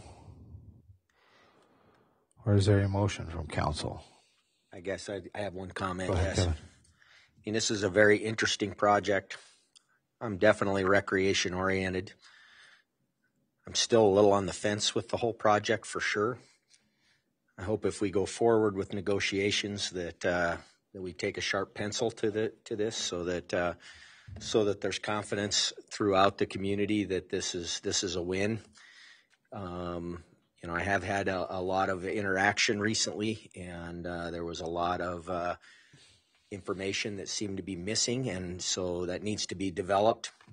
And we got items at the infrastructure committee. We're talking don't tie the land and the lake adventure park together. But no matter what, infrastructure readiness is a big piece of that. And if we choose to first off look at developing a final price for the property, I mean, that's all we're deciding at this point, that we in parallel continue to work on defining the rest of the pieces so that there is confidence community wide, because if this does work, it could be a community builder. If it doesn't, it could further tear our community apart. So thank you. Bob, and I hate to beat a dead horse on the gypsum there, but you guys said there was a lot less than what you thought. So I guess what did you think, and what is a lot less, I guess? Of the gypsum? Correct. The city has all of the reports. There was actually, I had a contact actually a couple of years ago regarding this property that actually wanted to mine it and haul the gypsum out. Actually, the intent was to go to the cement plant with it. That, for one reason or another, it came to a screeching halt, and nothing has been said about it since from the cement plant folks. So with that said, Dave and I discussed in depth, so how are we going to handle this gypsum issue? And we said, well, we don't really know for sure what's there. And so in talking and in preparation for a sale of the property, I said, we really need to get some testing done, and that's what we did. Now, with that said, I'm not an engineer by any stretch of the imagination, but in talking to American Engineering out of Rapid City, who was the ones that did the testing, and I think Daniel has all of the reports. The city has all the reports. It turned out that it looked like it was very substantial, and while there's gypsum throughout the entire property, in fact, and throughout the entire area, it's not, from what I understand, not going to be detrimental in building not only down below, but home sites up above on top where there could be some home sites, had. Correct. So. Okay, thank you. I just wanted to point out a couple other things. And do you want to get into discussion on dollars and cents tonight? I think with the staff recommendation that was put in the report, that we can take that between legal and finance and you guys. And I don't think negotiating in public, and we've talked about it a little bit here. I got you. So with that said, and the one thing then, and I want to pick up where Allison left off there also. This property borders the BLM on the east side. There's total access there from which would be the southeast corner of the Richards property. So not only do you have 77 acres there that are going to be available for a number of different economical development, assets there, but recreation, there really isn't an end to it.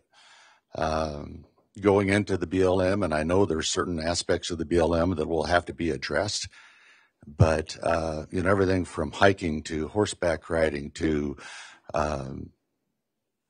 what have you. I mean, it's all right there. So the recreational end of it is pretty much unlimited. With the hills there, there is, of course, again, a number of items that, should this ever come to happen, I mean, there could be anywhere from a water slide. I'm not saying that's what you should do. That's not what I'm saying at all. But there's so many opportunities there. Possibly water slides or, of course, we'd have to have some snow, but there might be some opportunities there for some snow sports, cross-country skiing.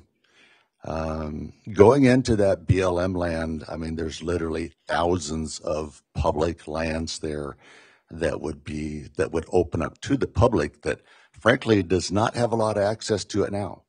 So, other public discussion. You're getting company, Bob.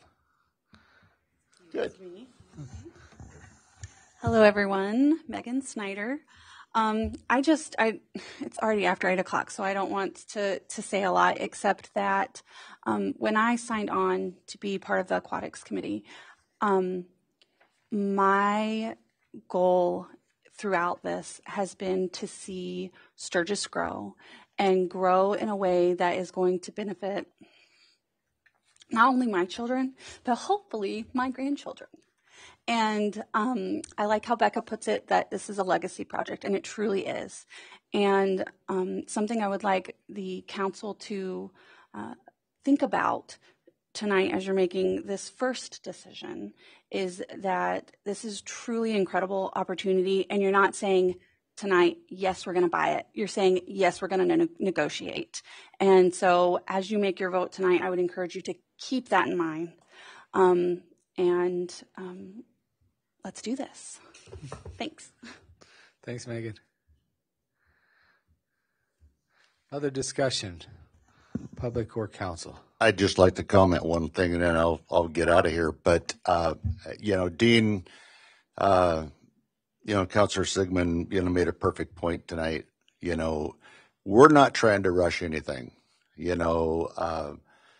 When David came to me on this project and he said to me, he says, I'd really like to have the city own this property. He felt that it was, and I felt that it was where it should be.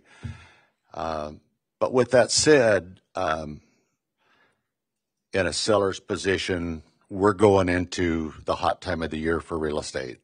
In fact, it's hot now. And I'm not trying to put any pressure on anyone whatsoever, but there will become a time when we need to move on. And I'm not trying to rush you, not trying to say we're going to do something that we're not.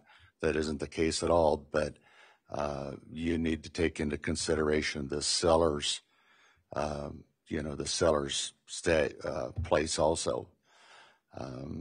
I think that the public will be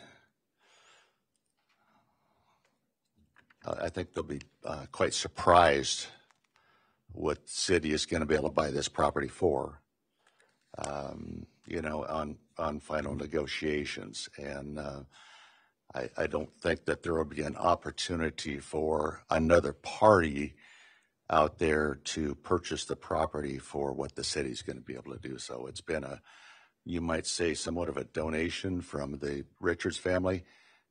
They want the city to have this property. They want to see it developed into something for the community, something for the kids, something for the adults. And, while there's getting less and less areas to expand in and around Sturgis, I think this is a prime opportunity for you. So with that said, I'll get off the mic. Thanks, Bob. Final discussions here. I got a comment. Go ahead, Mike. If you take a look at the geographics of the Sturgis area, Sturgis is built in the bottom of a cereal bowl. We don't have a lot of ground around our periphery anymore for future development. If we want to increase our commerce and lifestyle and well-being and our economics for the city of Sturgis, this is an opportunity that I don't believe we can pass up for the simple fact. With the city's intuitiveness to get stuff done and to make sure it's done correctly, which I've seen in the last decade, I can't imagine what we would have there should it fall into the wrong developer's hands, where there would be no parks, where there would be no recreation, and just a whole bunch of, for lack of a better word, track homes, low income, and those type of opportunities. Somebody is going to take advantage of this, and it may not be in our total best interests for well into the future. Just something to think about. We can either do something really nice, or we can let somebody else do something that could be really bad. Just a comment.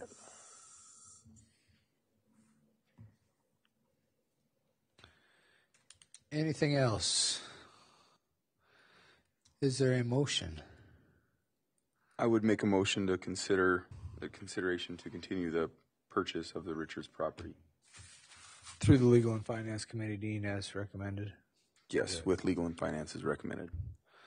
So we got a motion from Dean, and a second from Angela for the continued discussion and negotiation through Legal and Finance with the Richards Trust. Any last discussion? All those in favor of the motion, please indicate by stating yes. Yes. Opposed to no. That motion carries unanimously. May I make a point of clarification? You bet, Mr. Marshall. Yep. That motion, as I understand it, would not include a return date of February 22nd. Correct. No end date stated in the motion. Is that your intent, Dean? Yep. After that clarity, it moves us to 12.4. This is status of Subcommittee of the Office of City Manager. Mr. Marshall is down for staff report, so I'll turn it back over to you. Thank you, Mr. Mayor and members of the council. On January 18th, the City Council adopted a resolution creating an Officer of the City Manager Subcommittee, the purpose of which was to investigate how the City of Sturgis employs its city manager.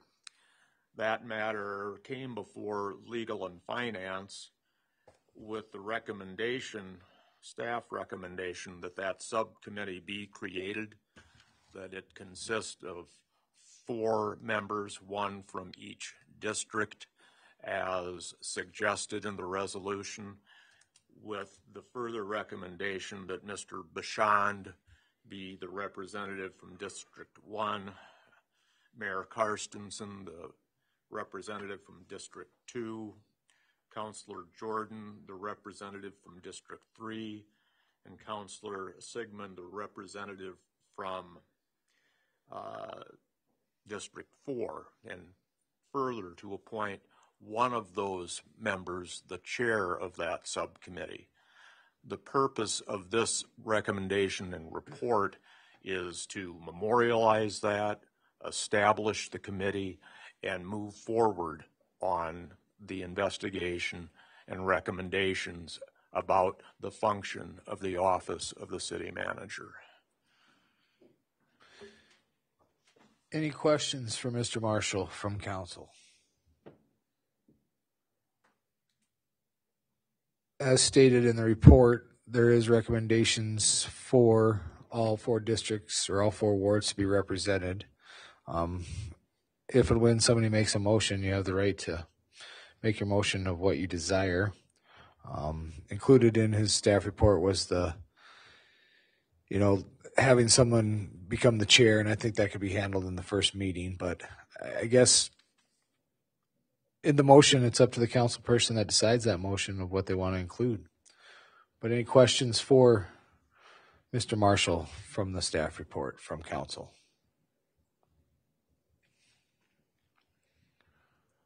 Is there a motion out there to further discussion? I'll make a motion to approve the committee to review the city manager position with the 4 representatives of each one from each ward, as stated in the report. We got a first by Kevin. Second. We got a second by Dean and a third by Angela. Any last discussion from council? I think as we move forward, the dates and things, it's obviously inferred that it's going to be relatively in the near future, but we can clarify schedules and things like that as we move forward with time. Public comments. Bonnie, what do you have there? I'm going to make it come up.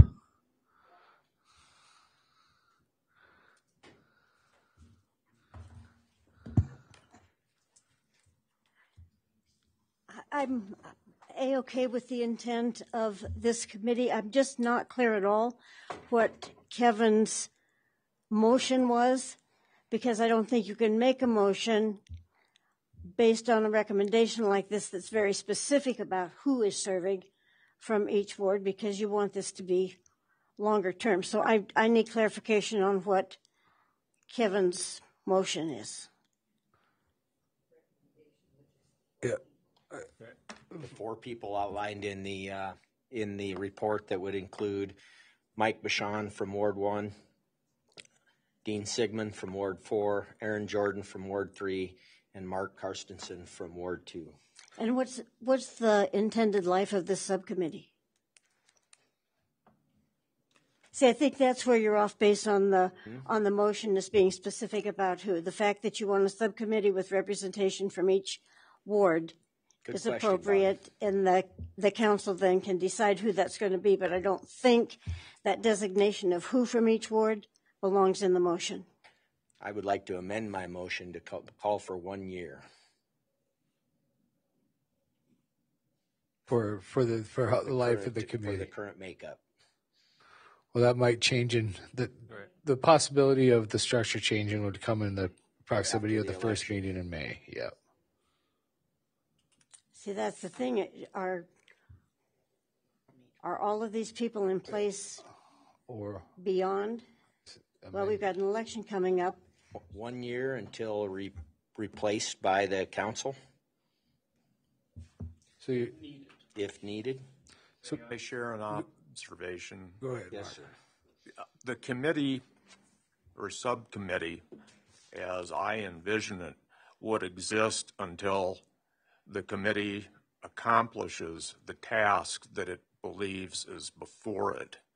I think it would limit the effectiveness of the committee to set the duration of the committee appointments to 1 year, because you may find that it's an ongoing process, and although your hope is to accomplish things quickly,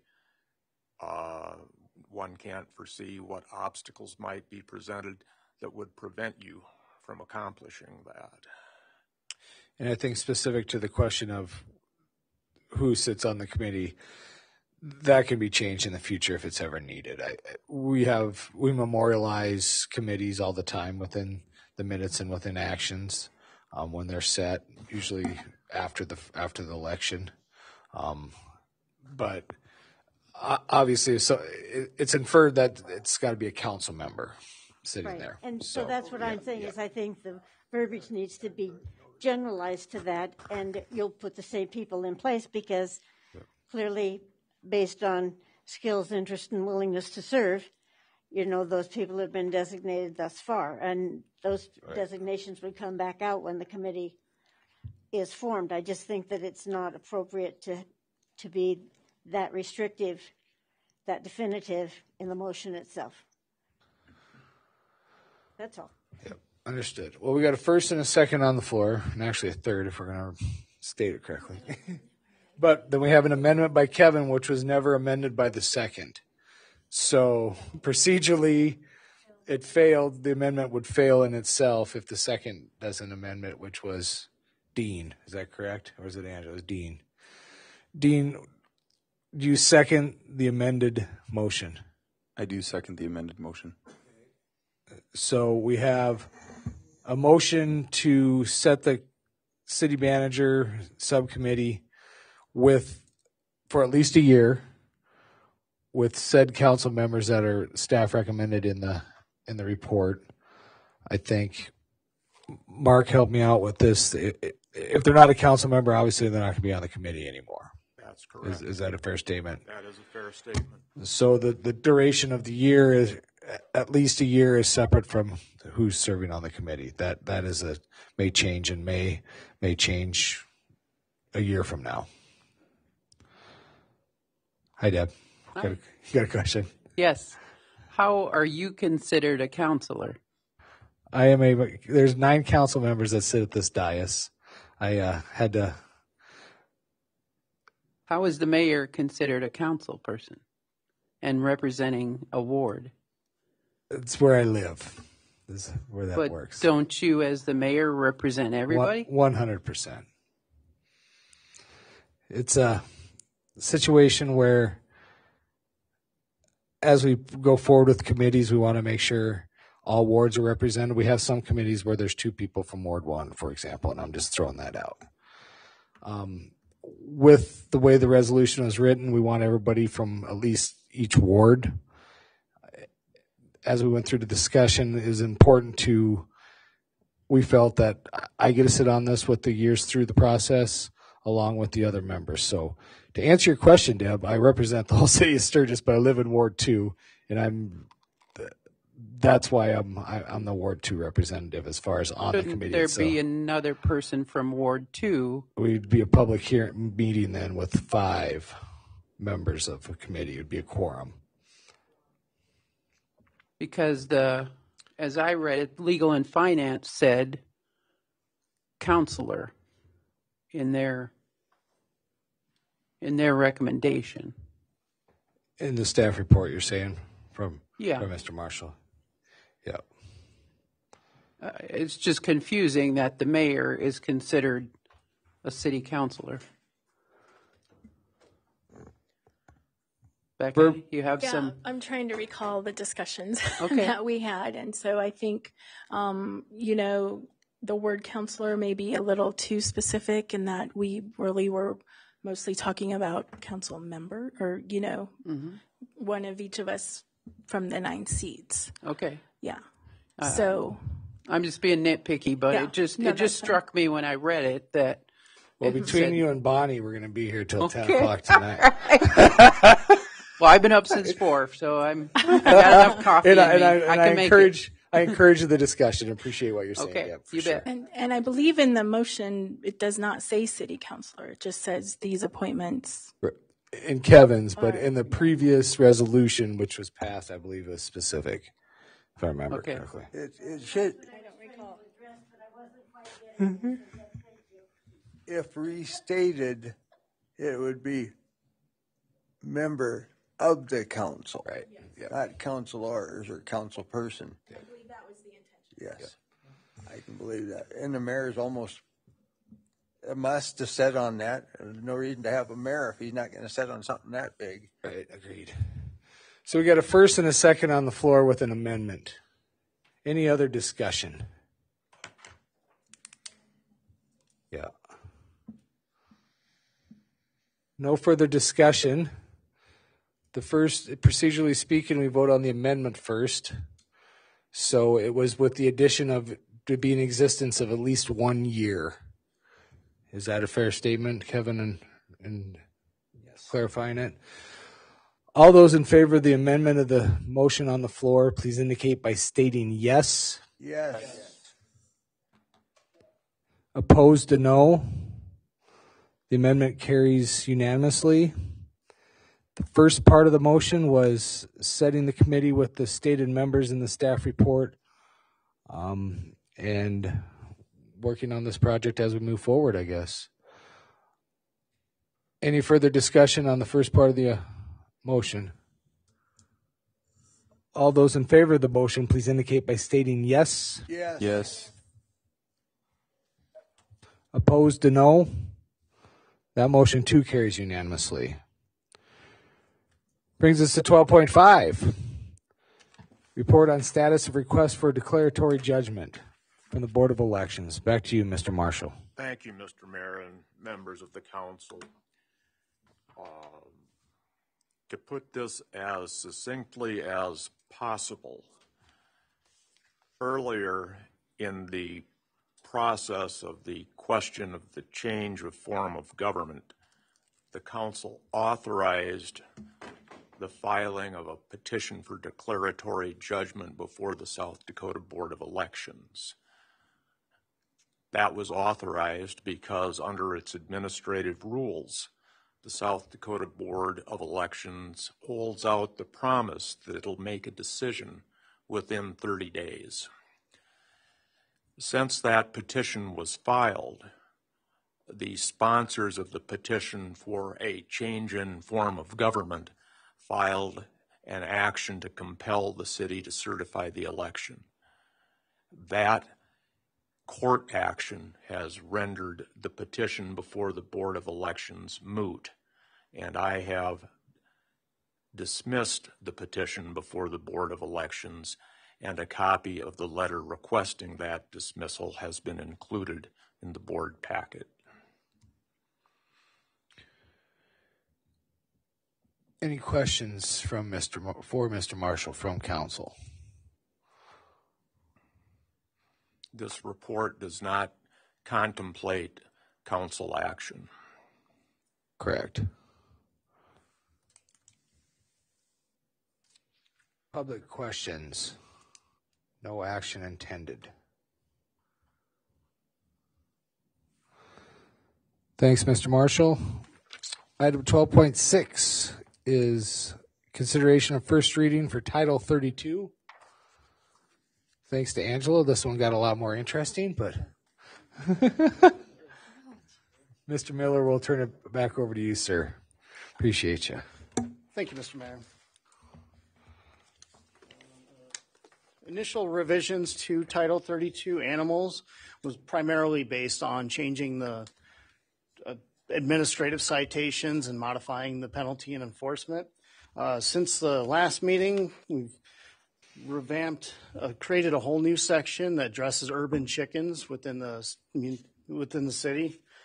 And also, following the previous, or the last council meeting, I've had some discussions with citizens regarding the kennel provisions.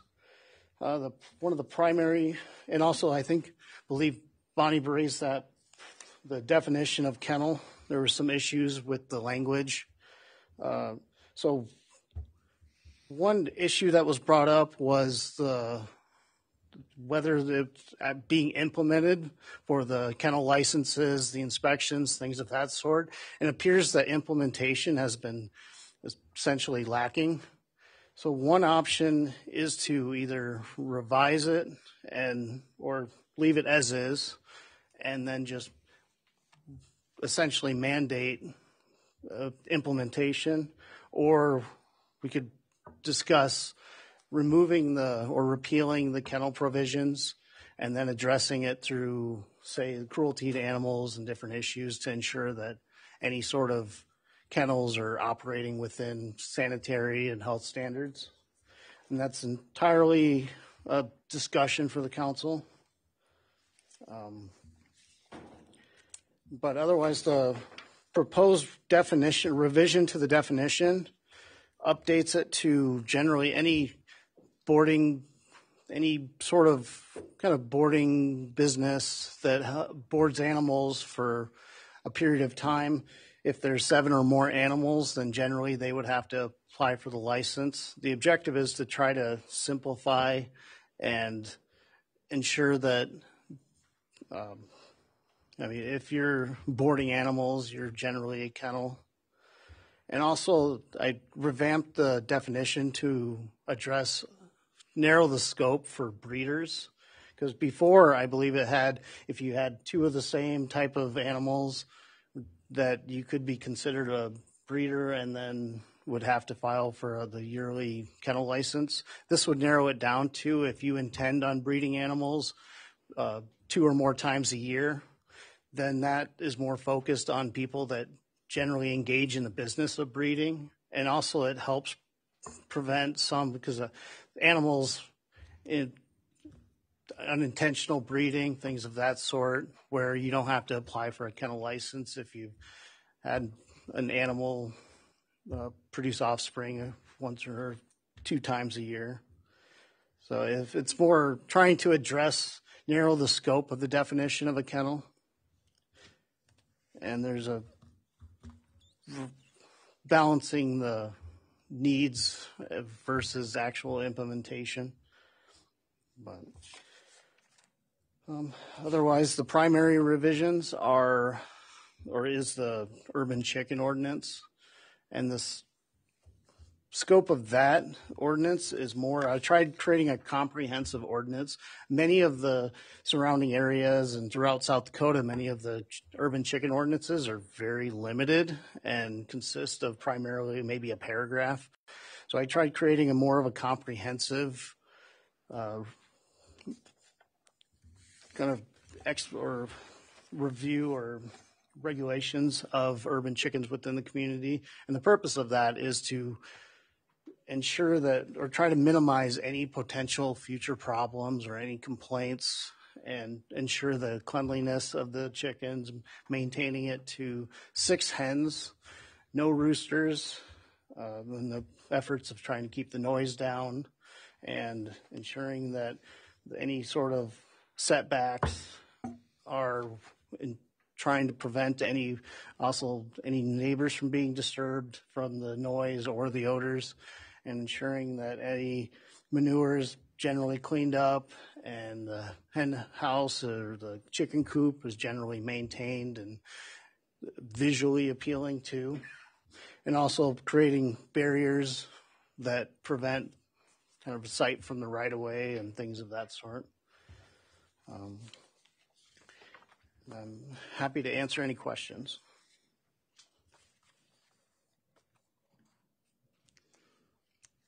I have a question on the excess animal permit section. It's like 320213.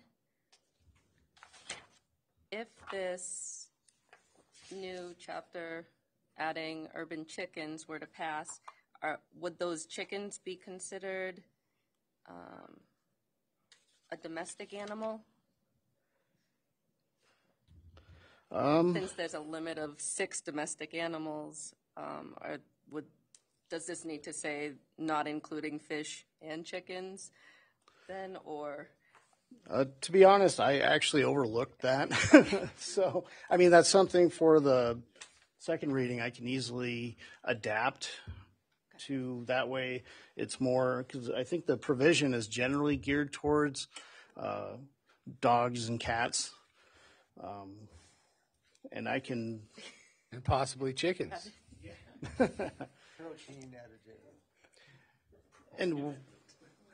And whether or not we want to say, because I think it's anything above 7 or 6 needs the additional excess permit.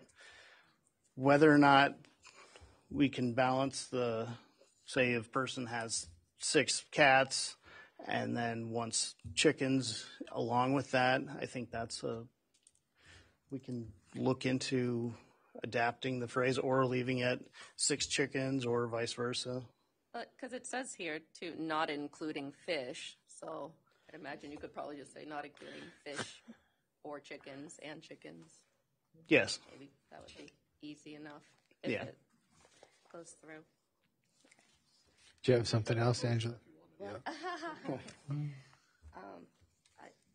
I think this... Move to include? Oh, I have to make that right now? We sure can. Oh. Do I have to move to approve the whole thing, though, with that addition?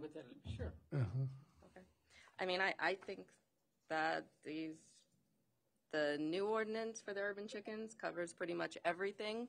I think all the changes that were discussed before on the fees, all the fines, are great as far as the effectiveness of code enforcement and the collection of those fines. So I would make a motion to approve the first reading of Title 32 animals with all the proposed changes and including a change to section 320213, not including chickens as a domestic animal.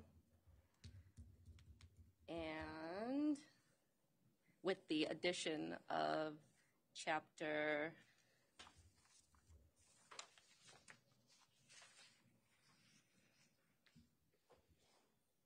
number 3206. So we have a first by Angela. Second. And a second by Becca. For clarity, it's the entire ordinance, including the urban chickens, with the amendment to the excessive animal chapter of 320204. Does I remember that right? 6. Oh, goodness. 320213. 320213 with excessive animals to include fish and chickens. Okay, and I had a question also. So we got a first and a second. Go ahead. Okay. Eric, when we look at the zoning districts within where chickens would be allowed, medium density, low density, and this number 4, single family residential, neither of those zoning or districts are multifamily, right? I believe. Okay. Because I guess my concern is I believe that it should be just at single family dwellings. Because with the provisions, it requires certain setbacks, and then also for every tract of land, regardless on how many dwellings are actually on the tract of land, there can only be one chicken coop or a maximum of 6 chickens. So generally let's say like an apartment, would it be extremely difficult to have that? Right. I mean, it wouldn't be impossible, but it would be limited to one chicken coop with 6 chickens. But are we setting it up where that could happen and then there's issues with, well, this apartment had them first, or so I guess I'm kind of wondering if limiting it to single family home dwellings. I would agree with that. However that can be. Okay, thank you. Well, we have a first and a second on the floor, and you were the second. I was the second. So I'm wondering if we need an amendment to say that maybe under tract of land definition, it is, something about, which is occupied, used and occupied as a single family residence with multi-family residence prohibited, something like that. If I can just make a clarification on that, do you necessarily mean that it's a detached single-family home or a single-family home that's also a townhome? Because townhomes technically are also single-family, so just to make sure what you're... If you wanted just a single-family, then you would define it as a single-family detached I guess that's home. kind of what I had in mind. Okay. Yeah. Okay. So we got a first and a second on the floor with the addition, and now we have an amendment. Is the first and the second okay with that amendment? Yes. Any further discussion, public or council? Bonnie, what do you have to add? I feel like you're solving a problem you don't have. I mean, we're not going to suddenly have a gazillion chicken coops pop up, and thus the conflict with I just think maybe this is something you let it go.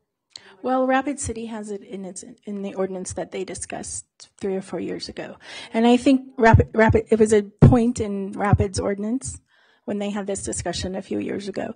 And I'm just looking at if you have a multifamily apartment dwelling, the fact that you're going to have as many coops as there is apartments, and that could be a cleanliness or sanitary issue. So I read that and I thought, I think that it's something that we should include, single family dwellings only. Bonnie, could I invite you to approach the mic, please? No, I hate that. That's why it was an invitation, not a demand. Nice about it.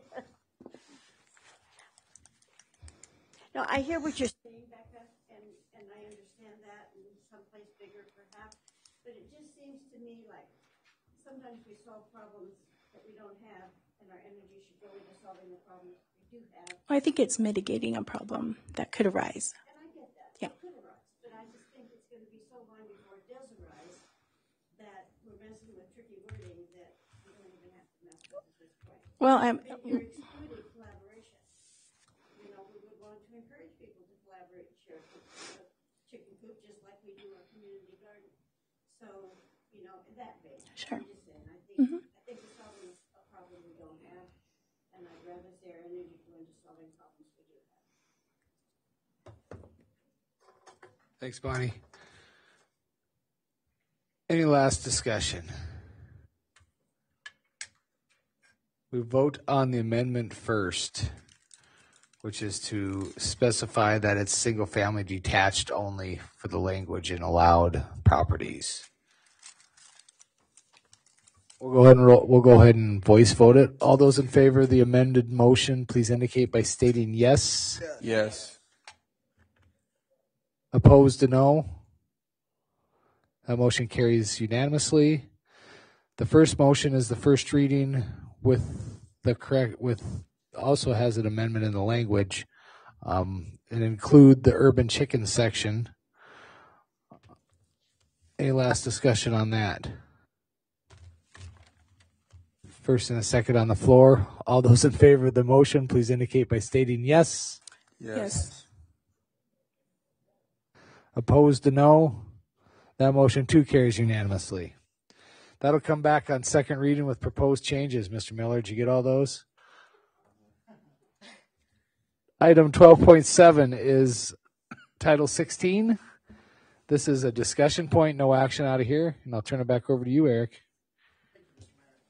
The primary revisions to the traffic order or traffic Title 16 are basically trying to maintain the ordinance. Not sure. Here we are. It's to maintain the ordinance. There's a lot of, it appears it's been over 10 years since the last time this ordinance has been revised. Whether there's been a few sections here and there, but there's a lot of obsolete language. For instance, there's mention of a public safety committee. I believe that committee has been disbanded, so it really doesn't have any application to this anymore. So one revision is to remove the Public Safety Committee, which acted as like the appellate body for any sort of appeals to parking violations, any traffic violations issued as an ordinance violation. So that I revised that section to essentially create a new appeal system to the council. That way any sort of person that wants to appeal a traffic violation that's an ordinance violation or a parking ticket can have their due process. And then there's a lot of updating old code references, updating some old language, things of that sort. One of the big substantive revisions is to update the parking violation fees. Initially, they're $10 for the parking violation, for a standard parking violation, and I believe $100 for a handicap violation. We're updating those to $25, or recommending updating to $25 and $200 for the violations. Also, the current ordinance has language that if the parking violations are not paid within 72 hours, that the fees will increase. For the standard violation, it increased to $20. The recommendation is to bump that up to $40. And then I believe the handicap bumped up to $110, and the recommendation is to bump that up to $250. But also to revise that time frame. Rather than 72 hours, the recommendation is to bump it up to 10 days, where if it's not paid within 10 days, then that increase in penalty will accrue. And the purpose of modifying that time frame is to allow any sort of people that do receive parking violations, say over the rally, it provides them an opportunity to go home and then pay the fees rather than trying to essentially force them to do it while they're in town. And I believe there's one section, 150605, the revision to that is to remove or to mirror the statutory language. The language was a little weird, so I mirrored the statutory language. Essentially, that's taking a right on a red light. And if the council can put up a sign that prevents the right on red, and also there was one section that the 160403 that was addressing speed in parks. It's the reasonable speed. Essentially, it's a speed limit section that had two conflicting. One was 20 miles an hour. The other had a speed limit of 15 within the parks. So I completely eliminated the 20 mile an hour and left it at the 15. And I believe the rest of them is, and then there's one where it created an exception for driving on sidewalks to any sort of law enforcement or ambulance, any sort of public safety, emergency personnel. If they're in the performance of their duties, they are allowed to drive on the sidewalks as needed. Same with city personnel. If, say, Public Works needs to drive on a sidewalk to maintain some sort of project, that allows them to do so. I believe that's all of the primary revisions to Title 16. I'm happy to answer any questions. I don't have a question. I have a concern. Understanding that Sturgis has one of the narrowest main streets in the hills, is there any possibility of looking at some type of mediation for oversized vehicles and what constitutes an oversized vehicle?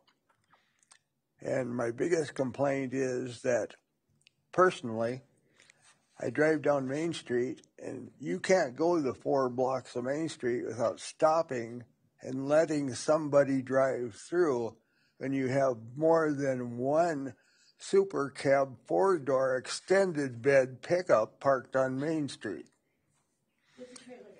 With a trailer hitch. I mean, some of these pickups are getting to be almost 30 feet long. And when you got them parked on both sides of the street, you're in big trouble. So, one of the alternatives is to make our Main Street a one-way street.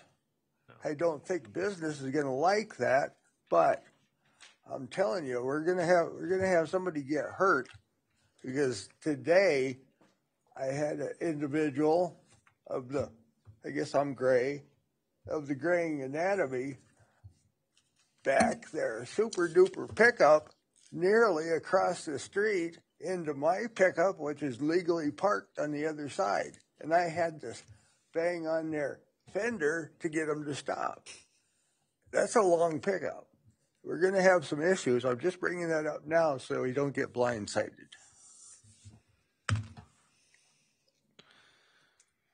I think since this is just a discussion, we've had some discussions recently to include in this discussion the Idaho Bike Law. So, Kevin, you want to talk about that briefly, just because you know better than I, but as a point of discussion through this process, I think it's pertinent to bring it up. Well, it was an idea that started in the 80s in the state of Idaho and has spread throughout many states, where in order to promote traffic flow, bicyclists get to treat a stop sign as a yield sign. Obviously, if there's no cars, they roll through the stop sign and keep going.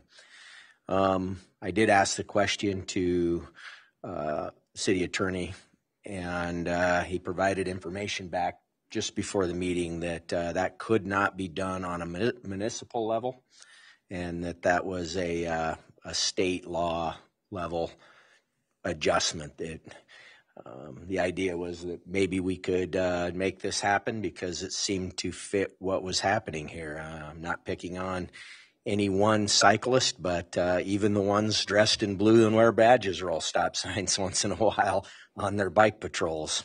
And it seemed like a safety enhancement, but it's not an option that we can move forward with. Yes, I apologize for getting that out so late. That was kind of a last-minute project that I threw together a memo right before the council meeting, and I sent it out to Councilman Forrester, and I can send it out to the rest of the council too about my analysis on whether or not the city has authority to essentially bypass some of the traffic laws and create a relaxed, essentially traffic laws for the bicycles within the community. My ultimate conclusion is the city doesn't have that authority. It's based off of South Dakota Codified Law 3214.3 provides expressly limits the authority of the city regarding enacting rules or regulations that are contrary to the statutes within certain chapters. And within that chapter, I believe 3228 and chapter 3229, which address stop signs and signal or traffic lights and the requirements regarding those. Within that, and also there's an analysis because the language of the statute reads vehicles and addresses different some parameters for the pedestrians too. And under the definition for vehicle, the statute really isn't clear, or the definition, but the Supreme Court in a couple of cases through the years addressing that specific definition have determined that a bicycle is considered a vehicle according to the traffic laws. So then with that in mind, the city is doesn't have the authority to essentially create any sort of ordinances that are contrary to those specific statutes regarding stopping. So the city is doesn't have the authority to create the Idaho stopping laws. But however, the legislature does. So probably the best approach would be to essentially call up and lobby the Congress and the legislature to potentially create a statute, which is something that will obviously take time. But once they grant the authority, then the city could go through and do that. Thanks, Eric. Any other further discussion from council on traffic? How about public discussion on this step one in the change of ordinance process that we undertake here in the municipality of Sturgis? I agree with Mike on the extended cabs and the pickups. They're big. It's pretty bad. Let's see what we can bring forward with some language that at least gives us a point of clarity and some kind of resolution to that. No other discussion heard, no action needed on that item. Brings us to other matters before the council. Non-agenda items. Thanks, Mr. Miller. That Thank you. Can be discussed briefly. Council have anything to add tonight? Thank you, Eric. Yep. How about public? Anything non-agenda? Moment of time. Come on up, Max.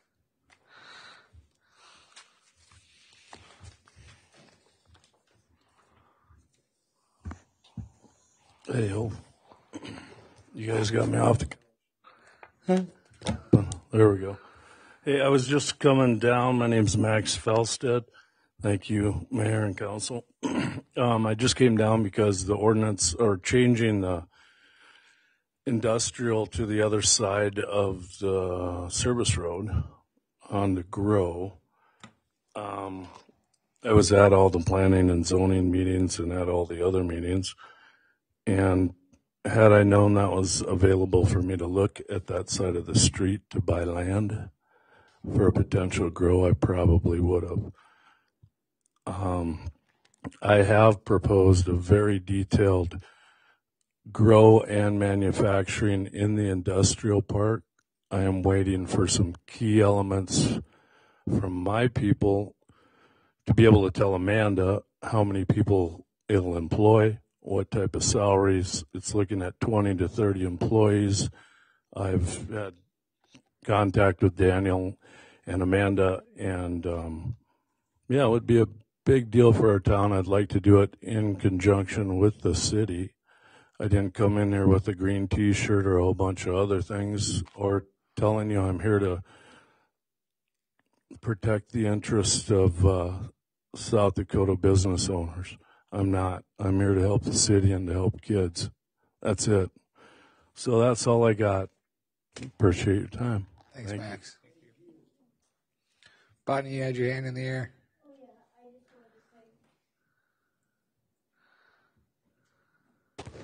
You know, I'm on the recycling thing as an issue, and I've spent some time at our recycling area this week. In fact, today I spent an hour with the guys as they were picking up. And I just want to say, as a town, we have a lot of people doing the right thing with recycling. But one of the issues is a lot of people doing the right thing the wrong way is problematic. And so, you know, that's some of the stuff that Eric and I are talking about, or Aaron and I are talking about as far as the recycling center. But a whole lot of people are recycling in this town, and that's just really nice to say. The wind is wicked with it. But man, those guys are hauling a lot of stuff out of there, and they were telling me today that they do cardboard like 7 days a week, and you know, the other stuff in the trailers 5 times a week. That's a lot of stuff that we're recycling, and so I'm just glad to see people doing that. I just think there are a lot of things they don't know about recycling, and even while the group of us was there today, there were several people that we were able to talk to and say, yeah, that can go, no, this can't.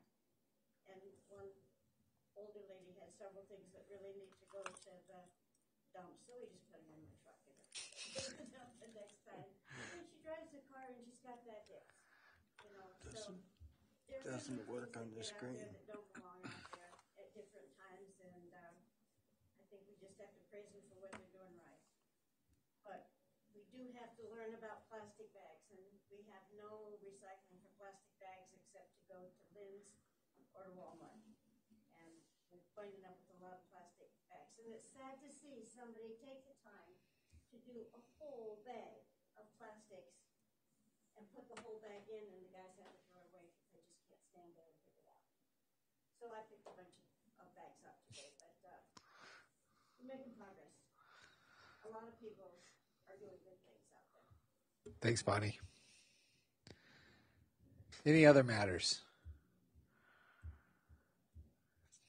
It's really exciting for council, I know, but we do have a request to have executive session.